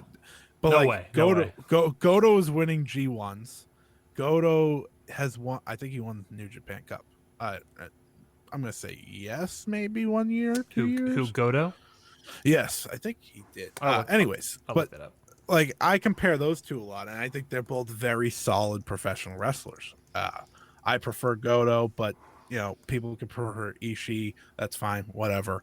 I don't think it's that I hate Ishii. I think I hate the fact that I have to be told he's underrated every time he has a match. I think that's what I hate. Because I really liked the Moose match. I thought it was really good. But I was like, why is it every time this guy enters the G1, I have to be told, like, oh, he's so underrated. He has the greatest match ever. Like, guys, like, It sounds like you have a bigger gripe with the fandom surrounding Ishii than Ishii himself. I do. I absolutely do. I mean, I'm not going to tell Ishii to his face that I don't like him. I get absolutely rocked. Because it sounds like, based on what you're saying, to me, if I'm understanding correctly, it sounds like that you enjoy his wrestling and you can find merit in it, but it's just like hearing over and over again how great he is annoying. It's being told that he's underrated all the time because, like, no, he's not. He's perfectly rated. He's a very good wrestler who... On Cage Match, he has a 9.48 out of 10. Oh, yeah? Well, someone else probably has higher than that. A lot of people. I can tell you. I bet Hiroshi Tanahashi does. I can tell you in a second. Gotcha. Give me a moment. I could tell you in a second, honestly, because you see my notebook. I have it all written out here. Let's see where Ishii is on this list. Okada is 9.69. Tanahashi is 9.68. Mayu is 9.64. You goddamn right. What did I say Ishii was? 9.4. So 9.48. People above Ishii are like Suzuki, Styles, Shirai, Meiko Satomura, Correct. Naito, Austin, Shibata, Guerrero. All make sense. People below Ishii, Kurt Angle, Kenny Omega, Bryan Danielson, Ibushi, Punk, Edge, Takahashi. All right, looks like I'm going to go give Ishii a 0 rating after this just to get him underneath half of those people. You're going to bomb him. Wow. That's, he should not be over some of those people. Some of them, I'm like, that's fine. There's some people over there, I think Kurt Angle, come on. Come on. Yeah, that's interesting. Come on. They're very similar to me, Kurt Angle. It's not. It's like 0.01 difference between Kurt Angle and Ishii. They're very Kenny similar. Omega. That's shocking. That is shocking. I've noticed that Kenny Omega's gone down in the past year. I think. Yeah, because the new trend is hating Kenny Omega. Well, I also think like he's not putting on Omega Okada classics every week. So guys, Kenny Omega's still really good. Yeah. Just because he doesn't put on a 75-star match doesn't mean that he's bad. Just saying. Doc Gallows, Carl Anderson take on Jon Moxley and mystery opponent X. That mystery opponent was Yuji Nagata, but it does not matter because the Good Brothers win overall. What did you think of this? I think while I was watching it, I was writing about Will Osprey coming back, so I barely remember a second of it. This was your classic Good Brothers match. Which tells you everything about that. Yep. It's not great. It's not terrible. It's just there. Yeah, they're a good... someone put it, they're a McDonald's cheeseburger.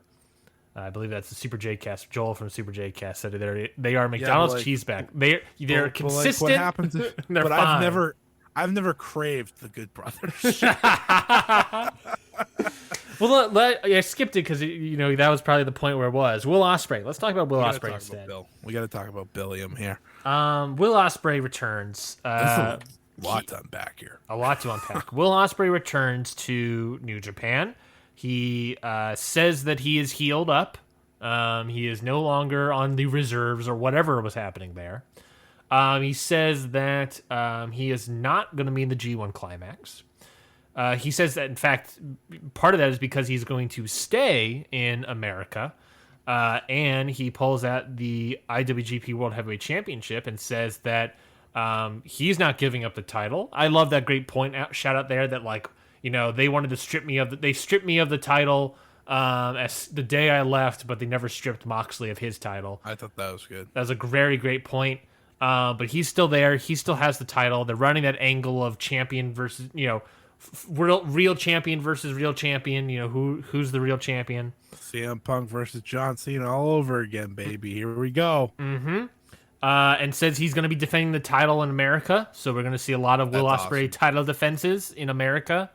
I'm not even like the biggest Will Ospreay mark or anything, but like the fact that you have the IWGP World title in the States is cool.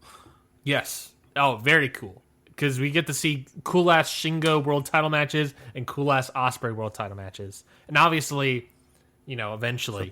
It's just TJP. Yeah, well, yeah.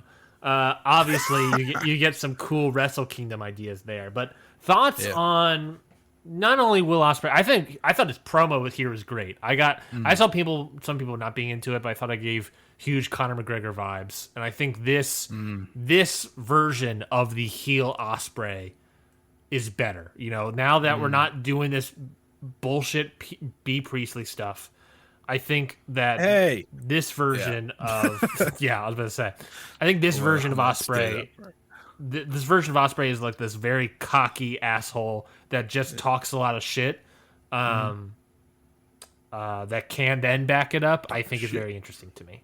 Well, first off, just because she was in Stardom does not mean I'm going to start defending Bea Priestley. I just had to toss that joke in there. Second off, I thought the promo was great. I thought there was a lot to go from here. Like, you could take this and run. Yeah. With a lot of things, like the Moxley thing instantly triggered a lot of people and was like, maybe that is the all-out match. I have no idea what Jon Moxley's going to be doing. I have no clue. I think leaving him off the pay-per-view would be a bad move. First off, I think that would just make zero sense. That would be like how WWE leaves Kevin Owens off like every other pay-per-view, because I think Kevin Owens, he's a top talent whatsoever. And Jon Moxley, we know, is a top talent in AEW. He was their second world champion. He's about to lose that record, of course, but one of their biggest stars. Yeah. I think he'll get on that card. They'll just have to shoehorn him in somewhere. Maybe they'll get someone from New Japan. Maybe they'll get Will Ospreay. Maybe that's a possibility.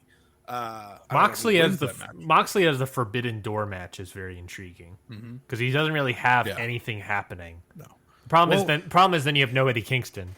Well, we are going to have Eddie Kingston. Miro. I was about to say we are going to have Eddie Kingston. So, my biggest confusion is now I'm going on a Moxley rant. Great. It's like he did like that. Go New off, Japan, King. He did that new like New Japan contract thing. Like, you remember that promo when Tanahashi was getting his match, and we have not seen anything come from that. So I wonder if that's just because the Tanahashi stuff fell through, or that's my take on it. No. Back to Billiam over here. Osprey being in the States, being on New Japan Strong, alongside the likes of a Jay White, now Minoru Suzuki, the New Japan Strong usual talent. First off, that makes New Japan Strong a brand worth watching for people. I think that's very important because, for many, Will Ospreay is one of, if not the best in the world in terms of professional wrestling. You can go on Twitter and know that those takes are out there. It doesn't take much. Anytime he has a match, that's what comes from it. And I like the move of having him go there now that he's cleared. Yes. Because it brings eyes to a different product for New Japan, keeps him active, and you can build a story while doing it without him and Shingo being anywhere close to each other. And with Wrestle Kingdom being 2 nights, you can lead it on to be a double title match. Whether you have the G1 winner face Shingo on night 1 or night 2, based off of who wins the double title match. There's a lot of roads to go here for New Japan that are very intriguing. And I think that's a really good thing for them, seeing that it was a few weeks ago that we talked about, where is that intrigue in New Japan? Where is that storytelling? This is something, if they have put it together, which it seems that they have, is a very good idea. Are you going to watch Strong?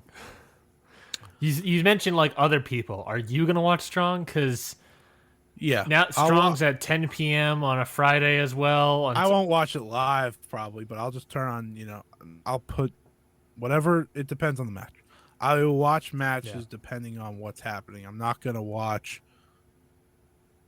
random JR Kratos versus Danny Limelight, but I will watch the matches that have Jay White in them. I will probably watch Osprey's first match on there, see how he works in the New Japan Strong world, and we'll see where that goes. But I think that's a very interesting point, and I'm in the same boat, is that I'm more intrigued to watch Strong for these big matches, but I've not yet been converted into this is a show that I want to make sure I'm keeping part of every week.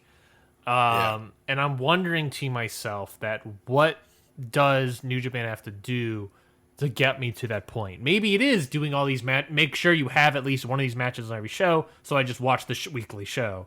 And that's kind of what happened with me of Impact, which I don't know why I'm still watching Impact. But compared to New Japan, but maybe it's something that they need to put on these like one big match at every show so that I can start trying to stick along the storylines and get into those storylines. I don't know. I gotta figure it out. But that's a very interesting point. Yeah, and I saw someone, I don't know who said it. Sorry, I don't recognize them. I wish I could. They have enough legitimate talent in the U.S. right now, with Suzuki coming over, Ishii coming over again in 2 months. I know the Battle for the Valley show has put Okada and Shingo in the ad. Yep, which is in November, so that would be after the G1. So possible. But based on my sources, it doesn't seem possible, but highly likely. Oh, okay. Nice. That's exciting. Like that's the type of stuff. And Tanahashi, they put him on there, of course, because he's the U.S. champion, which we'll get to in a few minutes. That being said, they could do a G1 block of U.S. talent, and they're not going to, but they could do their own tournament of some sort with the heavyweights to give them a title shot, if it's whether it be for the IWGP United States Championship, or maybe they want to do it for Osprey's world title. Like, there's a lot of ways you can go with New Japan Strong, because you got Jay White, Osprey, Tom Lawler, Rosser. I think you can give Leo Rush that shot. You can give Fred Rosser that shot. Finley and Juice. Hikuleo. Finley and Juice. No, not Hikuleo. You can do Lance Archer. Lance Archer makes a lot of sense because he's already on more shows for them, so he's not going anywhere. You can also do Moose. I think you put Moose in there. I think you could do Moose. You could do Moxley, because you'll probably record all of them, so it's not even like he would be out of it. Like, there are so many wrestlers they can do this with, and I think doing a tournament in some sort of way would be a brilliant move. I think it's a brilliant move, but I think they dropped the ball on thinking about that. Because obviously it's something. If they wanted to do that, they would have had to figure that out a while ago and decide on that a while ago. And they were obviously like, well, they probably didn't know they were having Osprey. I think Osprey changes a lot for them. But because they have a whole block and more, you almost have 2 blocks in the States available to you. them. Could do 8 per block instead of 10. Yeah, easily. And it's just, it's one of those things that you look at that and you're like, this could easily have happened. And I get it because it's like it's a home promotion, so you want to do the G1 Climax there. They can still do it. They have enough people. I know Phantasmo's coming back too. That's exciting. I think Taiji Ishimori and Taguchi are coming in as well. Yeah, you could do a lot of things here, people. Like, can we put Taguchi on AEW Dynamite? How much money do I have to put in to have Taguchi on? Probably not that much of. Let's put Taguchi on Dynamite. Tony Khan just signed CM Punk. I don't think he's gonna have a tough time getting people over to Dynamite if he wants to. Rusuke Taguchi versus Chuck Taylor. What do I gotta do to put that match on my fucking television? I've never ever heard someone ask for Chuck Taylor match. Okay, wow, all right. I've seen people ask for Taguchi things. Like I've seen that many a time, but Chuck Taylor, all right. Yes, it feels like that's something that they missed the ball, and obviously there's also like visa issues. There's time. They got a month to get to that. That's the problem. They could. Well, no, I don't half think a month you have actually. To. I don't think it has to be part of the actual G1. Is my thing. You can make your own thing with it, like they did with the Super J Cup. You can make something different that isn't necessarily the G1. It's like the US version of G1, kind of like how they've done the New Japan like Cup USA. They've done all these USA versions of things, so you could easily do that if you wanted to. You don't have to run them at the same time because holy crap, it's a lot of wrestling. But yeah, who's complaining about a lot of wrestling? Yeah, that's that's a very interesting idea because it also,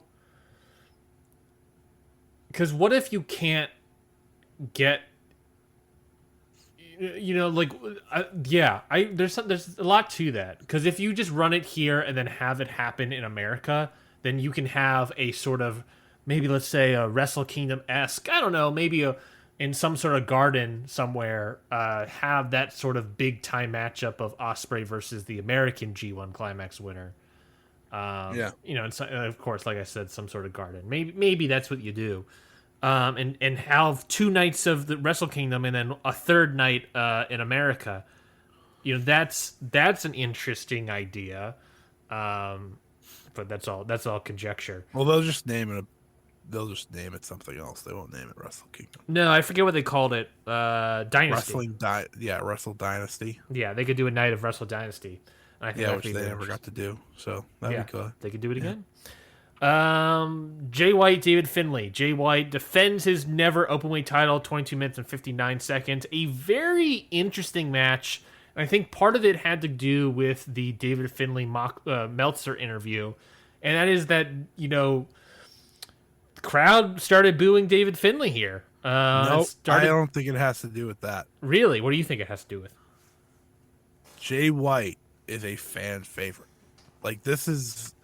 I tweeted out that night, this is the closest we are going to get to babyface Jay White. The people love him. On Impact, love his character. On Impact, he's a face too. Exactly. Like, Jay White is a babyface when he's in the United States.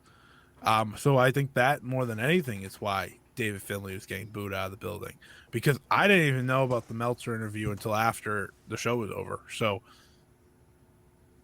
for me, it just made a lot of sense that he was getting cheered because he is a clear star who fits the perfect mold of what a top star in the United States would be. He's a cool heel. He is a cool heel, and I like him as a babyface because I always say this about Jay White. He is such an easy guy to cheer for because of what he stands for. And, like when the Black Lives Matter stuff was really in effect, he went out of his way to make a special shirt for that. Mm-hmm. That was a, Bullet Club styled one. He's called out Will Osprey many times on multiple occasions. He's called people idiots that deserve to be called idiots. And then you'll watch the New Japan show and he's like insta heel. Yeah. And it's always funny to me because I'm like, this guy is someone you want to cheer for if you know about him outside of just New Japan canon.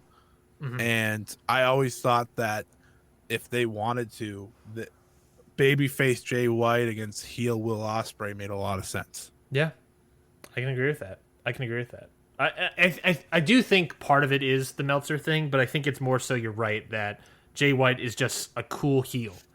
And I think I really thought this match was good, and I think it could have been better. But I think because I really enjoyed their New Japan Cup, it was one of my matches of the month. Great match.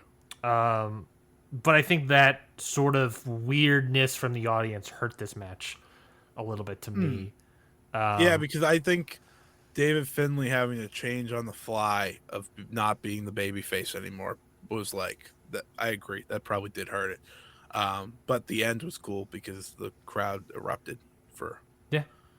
And then J. After the match, Jay White cuts a promo that you love so much, and then we get Jay White versus Tomohiro Ishii eventually at some point for the never open weight title. Ishii literally walked out. He's like, no, we're not doing this again. I already beat you. And I was like, this is great. I love this. I freaking love this. I was like, that's exactly the reaction he should have, because he already has beaten Ishii like 20 times over the past like year. And the guy was just like walk down to the ring, and he's just like, He didn't even say anything. Ishii White was literally like, no. Ishii got down from the apron and left. It was so funny.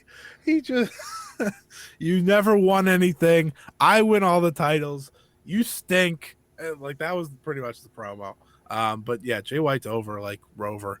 And him in the United States is very interesting to me long term, because maybe that's how and when he wins the IWGP World Championship. Maybe you do that in the States, which would be interesting, because he lost his one title in the States when they went to Madison Square Garden. Oh, you're talking about Jay White, just for clarity. Yes. Sorry, for a second, I thought you were talking about Ishii. And I was like, Ishii's not winning the IWGP World title ever. Just accept that, people. He doesn't need to win the world title. They haven't gave Sonata the world title, and Sonata is younger. Sonata is very over. Ishii's not getting the title. I'm sorry, but I'm not. I'm really not.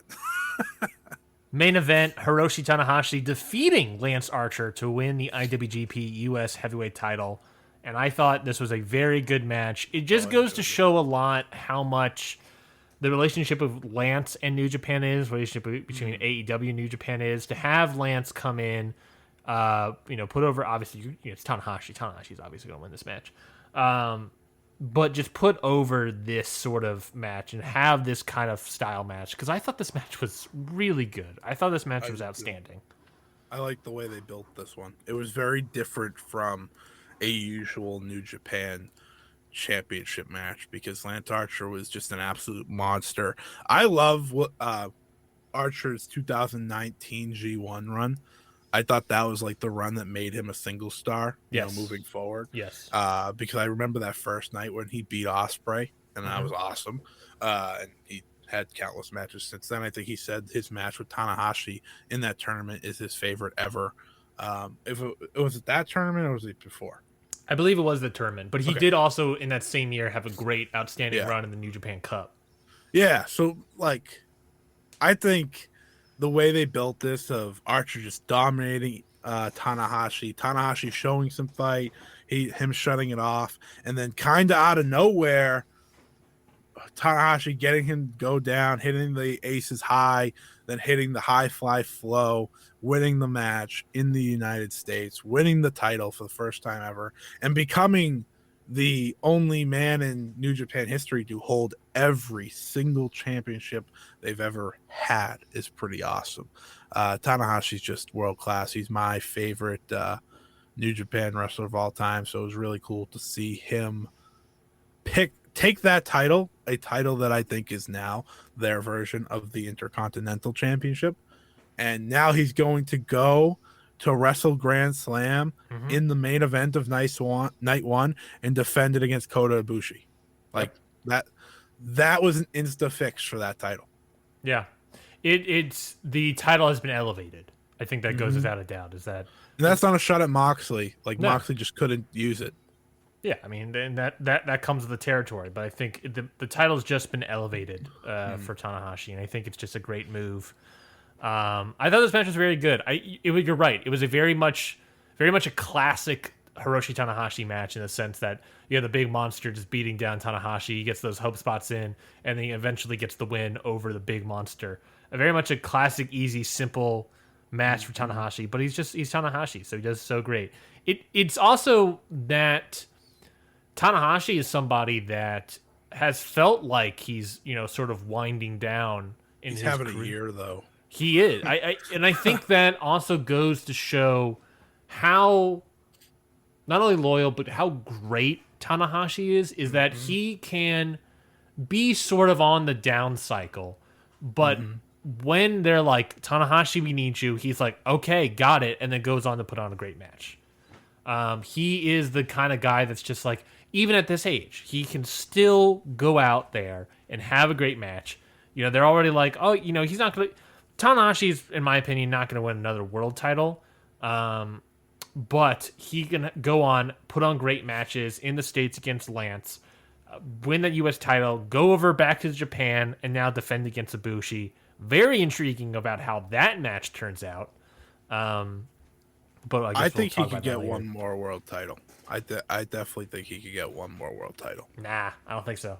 Well, because he's never held that belt. That's fair. That's an easy story right there. Yep. Which, I mean, it doesn't have to happen because, like we have been saying, they have countless options. Okada's going to get it again because, come on, the guy's only like 33. He still has a decade until he's where Tanahashi is right now, which is absurd to think because I feel like Okada's been on top of the world forever now. The only reason I think Tanahashi gets another title run is because maybe they play into that story of like, oh, he's never had the world heavyweight championship, even though I don't think he necessarily needs it, and he's just the perfect guy to put into spots when you need him most, like they did at Wrestle Grand Slam, which I thought ended up being my favorite New Japan match this year, and that half has to do with me loving Tanahashi, but I thought him and Shingo just were awesome. Let me just say, Shingo does not need to be losing that title anytime soon either, because he has had the year worthy of being world champion. I only feel like Tanahashi won't ever get that title because I also like the story of him not getting that. To me, the IWGP World Heavyweight title is like the embodiment of the future of New Japan. And I can see them going back to Okada and Naito, but I think going back 2 generations to Tanahashi to put the title on, I think that is almost too old to have that title under. Have you seen Tanahashi? That man's never gonna age. I know the man just keeps. He's just stupid, sexy Tanahashi. Wow. He's just. But I don't think, in my opinion, I don't see them putting. I know where you're coming from. Yeah. I definitely. It's funny because like someone like Ibushi is only like a couple years younger than Tanahashi. I think Shingo is also a couple years younger. Yeah, but like at the same time, we see them in the newer light because Tanahashi's just been in New Japan forever. It's really interesting. I'm just. Hiroshi Tanahashi is 44. Shingo is 38. Oh wow. Okay, Ibushi being older than Shingo is just the wildest thing to think about. Ibushi is 39. 39. Yeah, like Ibushi doesn't look 39. The man looks he's chiseled like never mind. You're right though. You're right though. But they have so many options long term. Yeah. And we were just talking about the young lions earlier. Like, I think Tanahashi still has a window, but it's very small to win that title again. You know what I'm saying? I don't think he doesn't need to. I just think maybe in their mind they need to give him that belt as well. Even though I don't think he does, because you put him versus Okada in the conversation of who's the greatest IWGP heavyweight champion of all time. I don't think anyone fights either option.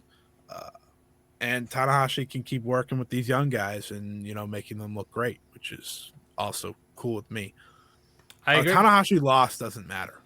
No, like in a sense that like he'll never lose his, as you've been saying all show, aura. Thank you. He'll Thank never you for the lose that. callback. Mm-hmm. Well, let's talk about the G1 Climax moving forward. yeah. Obviously, with Osprey and White and Finley and all these guys, there's a lot of people in New Japan that are not gonna be in the G1 Climax. I've outright said it. Are you at all concerned about this year's G1 Climax happening? Literally, I think the first night is the 14th, the 19th of September. Like literally half a month from now. In a couple of weeks. It's literally like a week. Which, and also, I want to just, what's your gauge, I guess, really right now about the upcoming G1 Climax? Because I am light on it, and I think most people are very, very light, very cold on it. I think they need to embrace and welcome the new talent into it, because you can't do this G1 without embracing the old and the juniors. Like Hiromu Takahashi, I think by all accounts should be in this G1 this year, because one, he's deserving of it. He's one of the best wrestlers in all of New Japan. But also, you don't have, this multitude of options where you can toss in the Ospreys and the Whites and hell, even the Tamatongas and the Tangaloas. You don't have that. And to me that's a big deal. You don't have Jay White, you don't have Will Ospreay, you don't have the Tamatongans of the world, you don't have the Tangaloas of the world. Like, I know, like, no one needs to see them in the G1, but at the same time, they're still names that you could put in there and they would work. So this is where you need to use your juniors to your advantage. You need to put Hiromu Takahashi in the G1 to make it as good as it should be. Because the fact that we're probably going to get Chase Owens in the G1 is, one, awful, and two, brutal, and three, disgusting. Like, it's just terrible. Because you have your top stars. You have a lot of top stars still. Like, even without the Geishas. You have Okada, Naito, Tanahashi, Kota. I actually have a list of people right here if I want to give it to you. Oh, wonderful. Yeah, you want to give it?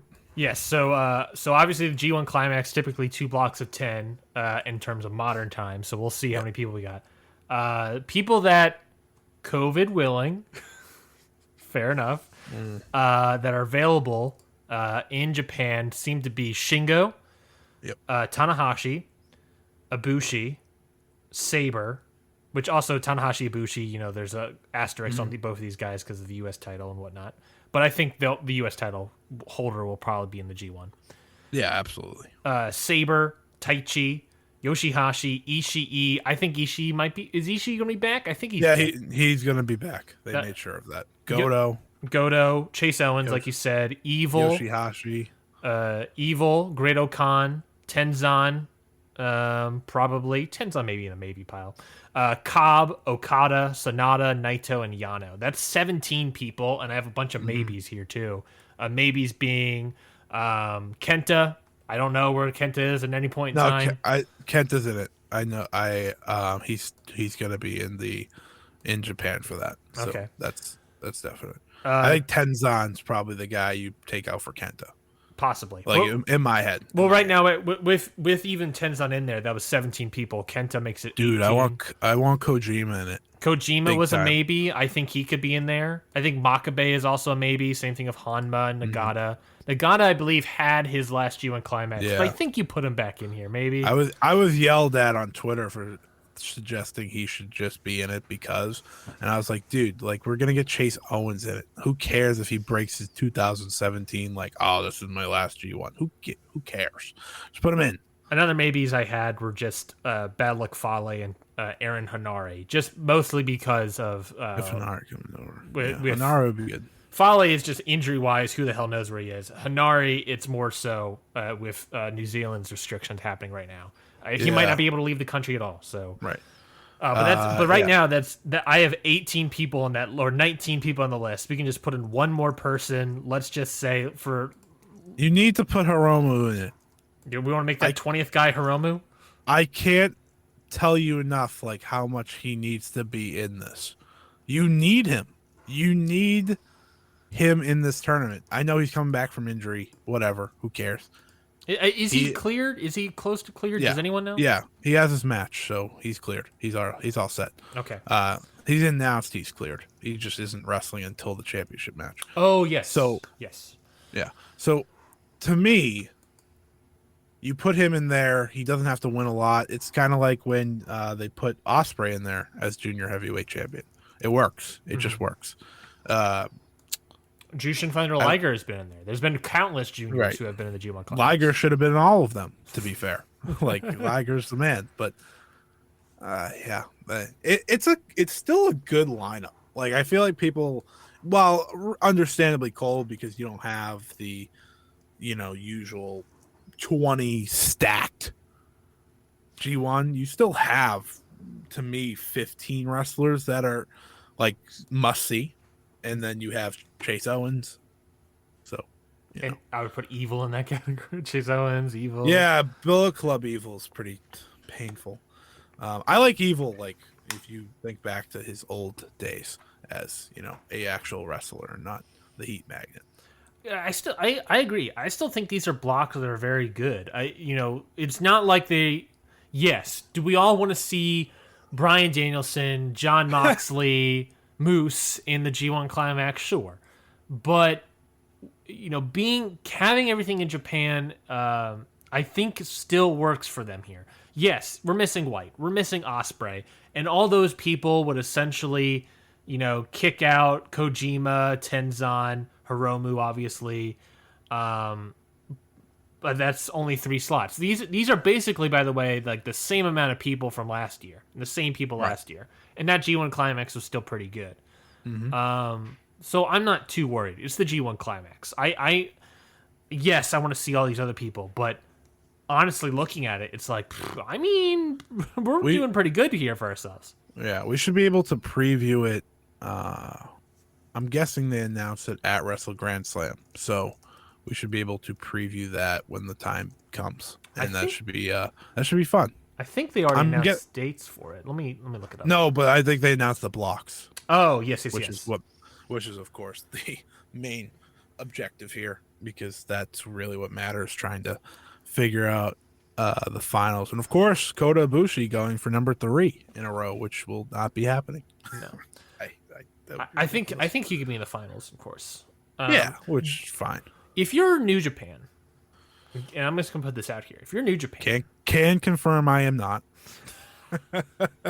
I'm not at the booking table with Gato and Jado and Togo. What do you do with all the COVID stuff? What do you do with the G1 Climax and all these COVID restrictions? You have currently Shingo and Bushi out. Obviously, Bushi's not going to be the G1 Climax, but Shingo out. What do you do if there is another outbreak during the G1 Climax? Do you have people in reserves to be replacements? Like, do you have Nagata go up there for a match representing, I don't know, Kojima or something? Do you have like these other guys up there? Like, what do you like Stardom? Do you just push everything off for a super long time? First of all, I think you should have. I know they want to get it done because that's how the G1 works. Like that's the beauty of the G1 is that it all happens in like a month. There's barely any time off. Every show matters. Yada yada yada. But I think that's where they could actually take from Stardom, in the sense that Stardom expanded their 5-star Grand Prix and just made it this really long event, and people were asking and wondering why is it so long, because it started August? It started on July 31st and doesn't end till the end of September. And the reason for that is, from what we've seen recently, is that they've had to cancel shows, but they've been able to reschedule and, add a show, which I think is really smart. It's more fluid. So it's more fluid of a schedule. It gives you time, and New Japan doesn't have that with the G1 schedule. They don't have time to add a date. They gave themselves a month to do all of the G1 Climax. Yeah, and I know like that's the usual schedule, but we're living in difficult times, especially Japan is. Like the COVID outbreak there is worse than most. Like I feel like everyone there has to cancel a show here or there. So I would have copied them. What do they do? It's tough because you're gonna have your scheduled winners and how every match has to go. So like, and who knows that the winner gets sick. Right. So say Okada is going to the finals, and he, God forbid, I don't think he will, but God forbid he's a close contact per se. We'll say he's a close contact. We're not going to wish sickness on anyone. Sure. Say he's a close contact. He needs to miss a show. What are you going to put Yuji Nagata in there to fill in for him against, Naito, who he has to beat? Yeah. Like how do you book that? Because you're not gonna have Nagata beat Naito. You're running trim on people, and you need to put the Tokyo Pimp himself in that match. There we go. Pimp actually will end up in it. Tokyo Pimp over Naito. Like, I actually think Naito probably wins the G1, but that's my point. My main point is here: you have reasons to book things, and how do you keep that fluidity when there's a chance that someone has to drop out for a day or 2 or 3 or 4 or 5? Like, what are you gonna have Nagata fill in for 5 matches? Then you're gonna give it back to whoever it is, and they're gonna win the G1 because Nagata won them more than half their matches? Yeah, that doesn't make any sense.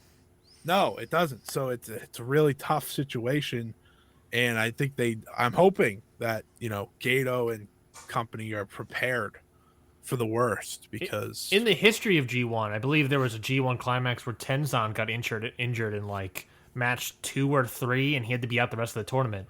But we've never, like you said, we've never been in a situation where potentially multiple guys could be out during the tournament. Multiple guys can just drop out like that, and they'll be gone, and they're gone for 2 weeks at least, which is half the tournament. Yeah, it's tough. It's tough. All the more reason a G1 block in the States makes sense. Should have been 2 months. Mm-hmm. Should have just made the event 2 months. Give yourself time, because Cork and Hall is always available. There's always a time that you can just, hey, we need a match. We need a day to make up 5 matches. Bam. That's literally what Stardom did last week. Like, they set it up. Bam. Right in Cork. And weird time, but who cares? Like, people are going to go watch. It's wrestling. It doesn't matter. Like, it's going to be tough for them. And I'm hopeful that all of this that we're talking about doesn't matter. They are just able to go swimmingly through it without any problems. I'm in the same boat. I think maybe that's where the cold energy comes from, is this. I'm just nervous about how much we're actually going to get. And I guess that remains to be seen. Blocks will obviously be announced sometime soon. So another big thing is, those schedules. We announce every individual match for every single night. Is that going to be happening? We're seeing it all now with Stardom. It's all very worrisome. It's all very, very worrisome. But that will do it for us here at Ring Post Radio. Thank you, everybody, for listening in to this show. Again, I'm going to get this out as soon as possible on Saturday. So next week, we'll probably be discussing TakeOver. Well, no, next week we'll have off. Yeah, my fault. Yeah, what were you, was it vacation or something? What's happened for you? Yeah, going on vacation for the first time in since 2019. Where are you going? We're going to Disney. Oh, yeah, that's awesome. My girlfriend and I did that for my birthday, actually, in June. I hear the lines. I just hear it's like clearly there's still COVID, but Disney is like removed from Florida in a sense of like it's a whole different world once you enter their premises. Mhm. So that's why I'm like really excited for it. And I hear it's not as busy as it usually is. So that should be fun as well. When we were there was definitely less people. Yeah. They weren't doing any fast passes. Yeah. So which made the That's lines longer. But I think the longest a line ever was maybe like 2 hours, which sounds insane. But like for Disney, that's like it's not too bad. We went to. Was the Avatar one? No, we went to Hollywood Studios. Oh, the new Star Wars one? Yeah, well, the line that was super long was the Mickey and Minnie Runaway Railway. Oh yeah, that's also brand new. But the big Disney mark here. Yeah, pro wrestling and Disney, big mark. Oh, I'm very excited about knowing this about you now. The Star Wars line, what they were doing with the what was it called? Rise Against the Resistance. Or Rise of the Resistance. They were doing they have the Disney app that you have to have all your tickets and hotel information is. Basically, there are 2 chances to get on the ride. One at 7 in the morning and one at 1 p.m. 7 in the morning, you basically everyone goes up in the app. It's like a queue. It's like buying tickets for a hot wrestling show. Really? This is how it is? Yeah, It's not a line? At 7 a.m. you click on it. If you can get the tickets, then cool. If not, you got to wait till 1 p.m. Then you do it again at 1. For us, we were at 1. We got off a line, got off a ride, got into the railway, Mickey Minnie ride, and we're like, okay, we timed this out perfectly. Jesse has this great way of telling a story, but we're all sitting there 1 o'clock is around the corner. More and more people are looking at their phones. Then less and less people are talking. More people are getting focused. And then at 1 o'clock, it's just so silent. I've never been in Disney where it's just silent. But it's so silent that you can hear a pin drop for everyone trying to get these tickets. So it wasn't the Millennium Falcon ride. It was their new is it like a show? Rise of the Resistance? Yeah, what is it? You have to be on it to. I can't describe it. It is probably the best ride I've ever been on in Disney. Oh wow! I'm not joking. I don't know. I believe you. I know you people on you can watch these rides on YouTube and whatnot. No, I don't do that. I have to experience them. Yeah, this is a ride you have to experience because we went on it and we could not stop talking about it for the rest of the day. It's so good. It's such a great ride. The Smuggler's Run, the Millennium Falcon one, is cool, but I think the ride is too short for it to be oh yeah, that was fun. It's a ride meant to you to be on a lot, so it's gonna be better when it's less new and there's a shorter line for it. Yeah, because right now it's a 90-minute line or whatever, and it's that's not really worth it for a 5-minute ride. But yeah, that was great. But yeah, we went to MGM or Hollywood Studios, and that Rise of Resistance. Please for love. Where are you going? Where's your place of stoppage? Are you going to a bunch of Disney parks? We are going to all of them. Ooh, we were going to do that. We were going to do that, Scotty. We were going to do that in February. Then we pushed it back to beginning of March, and then I got a job on a TV show. And so we're oh, we'll just do it after my job, after 2 weeks. And then the pandemic started, and we're welp, not doing that anymore. That'll get you.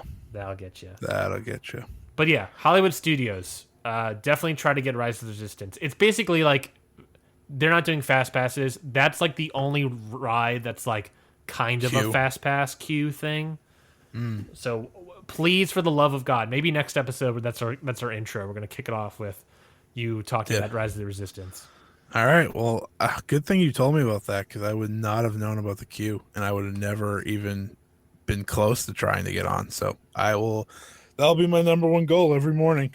Yes. What when are you going there? Are you going there all day, or are you guys skipping around? So we have the park hoppers or something. Yep. So we can go there technically anytime.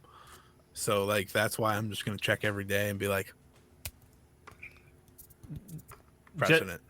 Hey, Jesse, real quickly, I'm gonna have a run in real quick. Hey, Jesse. Are we still recording? Yeah, we're still recording.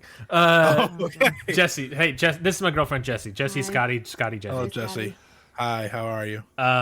He's a big Disney fan. Him and his family are going to Disney next weekend for all week to go to all the parks. Okay. Without spoiling it, can you talk about Rise of the Resistance and how great it was? Without spoiling it. Okay. I know that's very difficult. I guess, I don't know. The only way I can describe it is holy shit. Okay. It's one of those things where, you're being faked out, but not in the way that you think. And then you're like, that's a well, little bit of holy a spoiler, shit. yeah. Okay. It's Okay. And then you're just, on for the ride, and it's just, a whirlwind of an experience. Can I describe it real quick? I thought I was describing it. You are, but you're doing a great job. But I just want to put it around to Scotty. I told this to Jesse after we got off the ride. It is pro wrestling. That's the way I described it. To It Jesse. feels real. It feels real. Sorry. He's doing Okay. Oh yeah, I believe it. It feels like pro wrestling, It's and like- you'll know what I'm talking about when you get off the ride. Yeah, you go Okay, into it I going get it. this is a ride. This is they're gonna try and scare me or fake me or whatever. Yeah. But then it's it is just an experience. Yeah. Oh man. Okay. So So. 7 o'clock and 1 o'clock. Yes, 7 o'clock, All 1 right. o'clock to get the queue pass things. I will be ready to go Yeah, every baby. single day I get there. All right. Awesome. Good luck. Well, thank you. Yeah, get Thank you outta for the here. hype. I needed the hype. I am hyped. Yeah, I didn't even know about it, so I would have never even came close. It's gonna be great. And make sure when you do the Disney Pass thing on your phone, make sure your family's all hooked up Yeah. as a group, because that way Yeah. whoever gets the tickets can just everyone gets it. Oh, perfect. Your group gets it. This is gonna be intense. 7 o'clock and 1 o'clock. 7 o'clock. Come on. Yeah, no, that sucks. 7 a.m. is practice, as Jesse's just said. Hitting all the buttons and make sure you get it. But yeah, that's it for Ring Post Radio. We're taking a week off because Scotty's on vacation, so I'm excited. Good. Have fun. Enjoy I will your do time. my best. Then, Then the next week is All Out, baby. yeah, will we be reviewing All Out next week? Is that when that is? Let me look at my Well, calendar. probably. We can probably just wait to review it. Honestly, I think that would be better than previewing it than having ice cold takes. Yeah, what it is? It's All Out Saturday or Sunday? I never know anymore. Sunday night, live from Chicago, Illinois, at the Now Arena, where CM Punk makes his in-ring return against Darby Allen, and then other stuff is also happening. Actually, yeah. So we'll be back on the 4th, and All Out will be happening that Sunday. On the 5th. We'll figure it out. Yeah. Because we don't want ice cold takes for what could be what is one of the bigger wrestling events of the year. Okay. So we should probably end this because we have now We've gone over. multitude of time. Disney's worth it. Disney's worth it, in my opinion. Absolutely. Thank you, everybody, for listening to this week's episode of Ring Post Radio. You can follow the network at Countout Pod. You can follow me at Ryan Icy on Twitter. You can figure out how to spell that yourself. I'll never tell. I guess you don't want followers. Sick. Yeah, Awesome. I guess so. You can follow Scotty at Scott E Wrestling on Twitter. Scotty, anything else to plug? Or you just want to get out of here?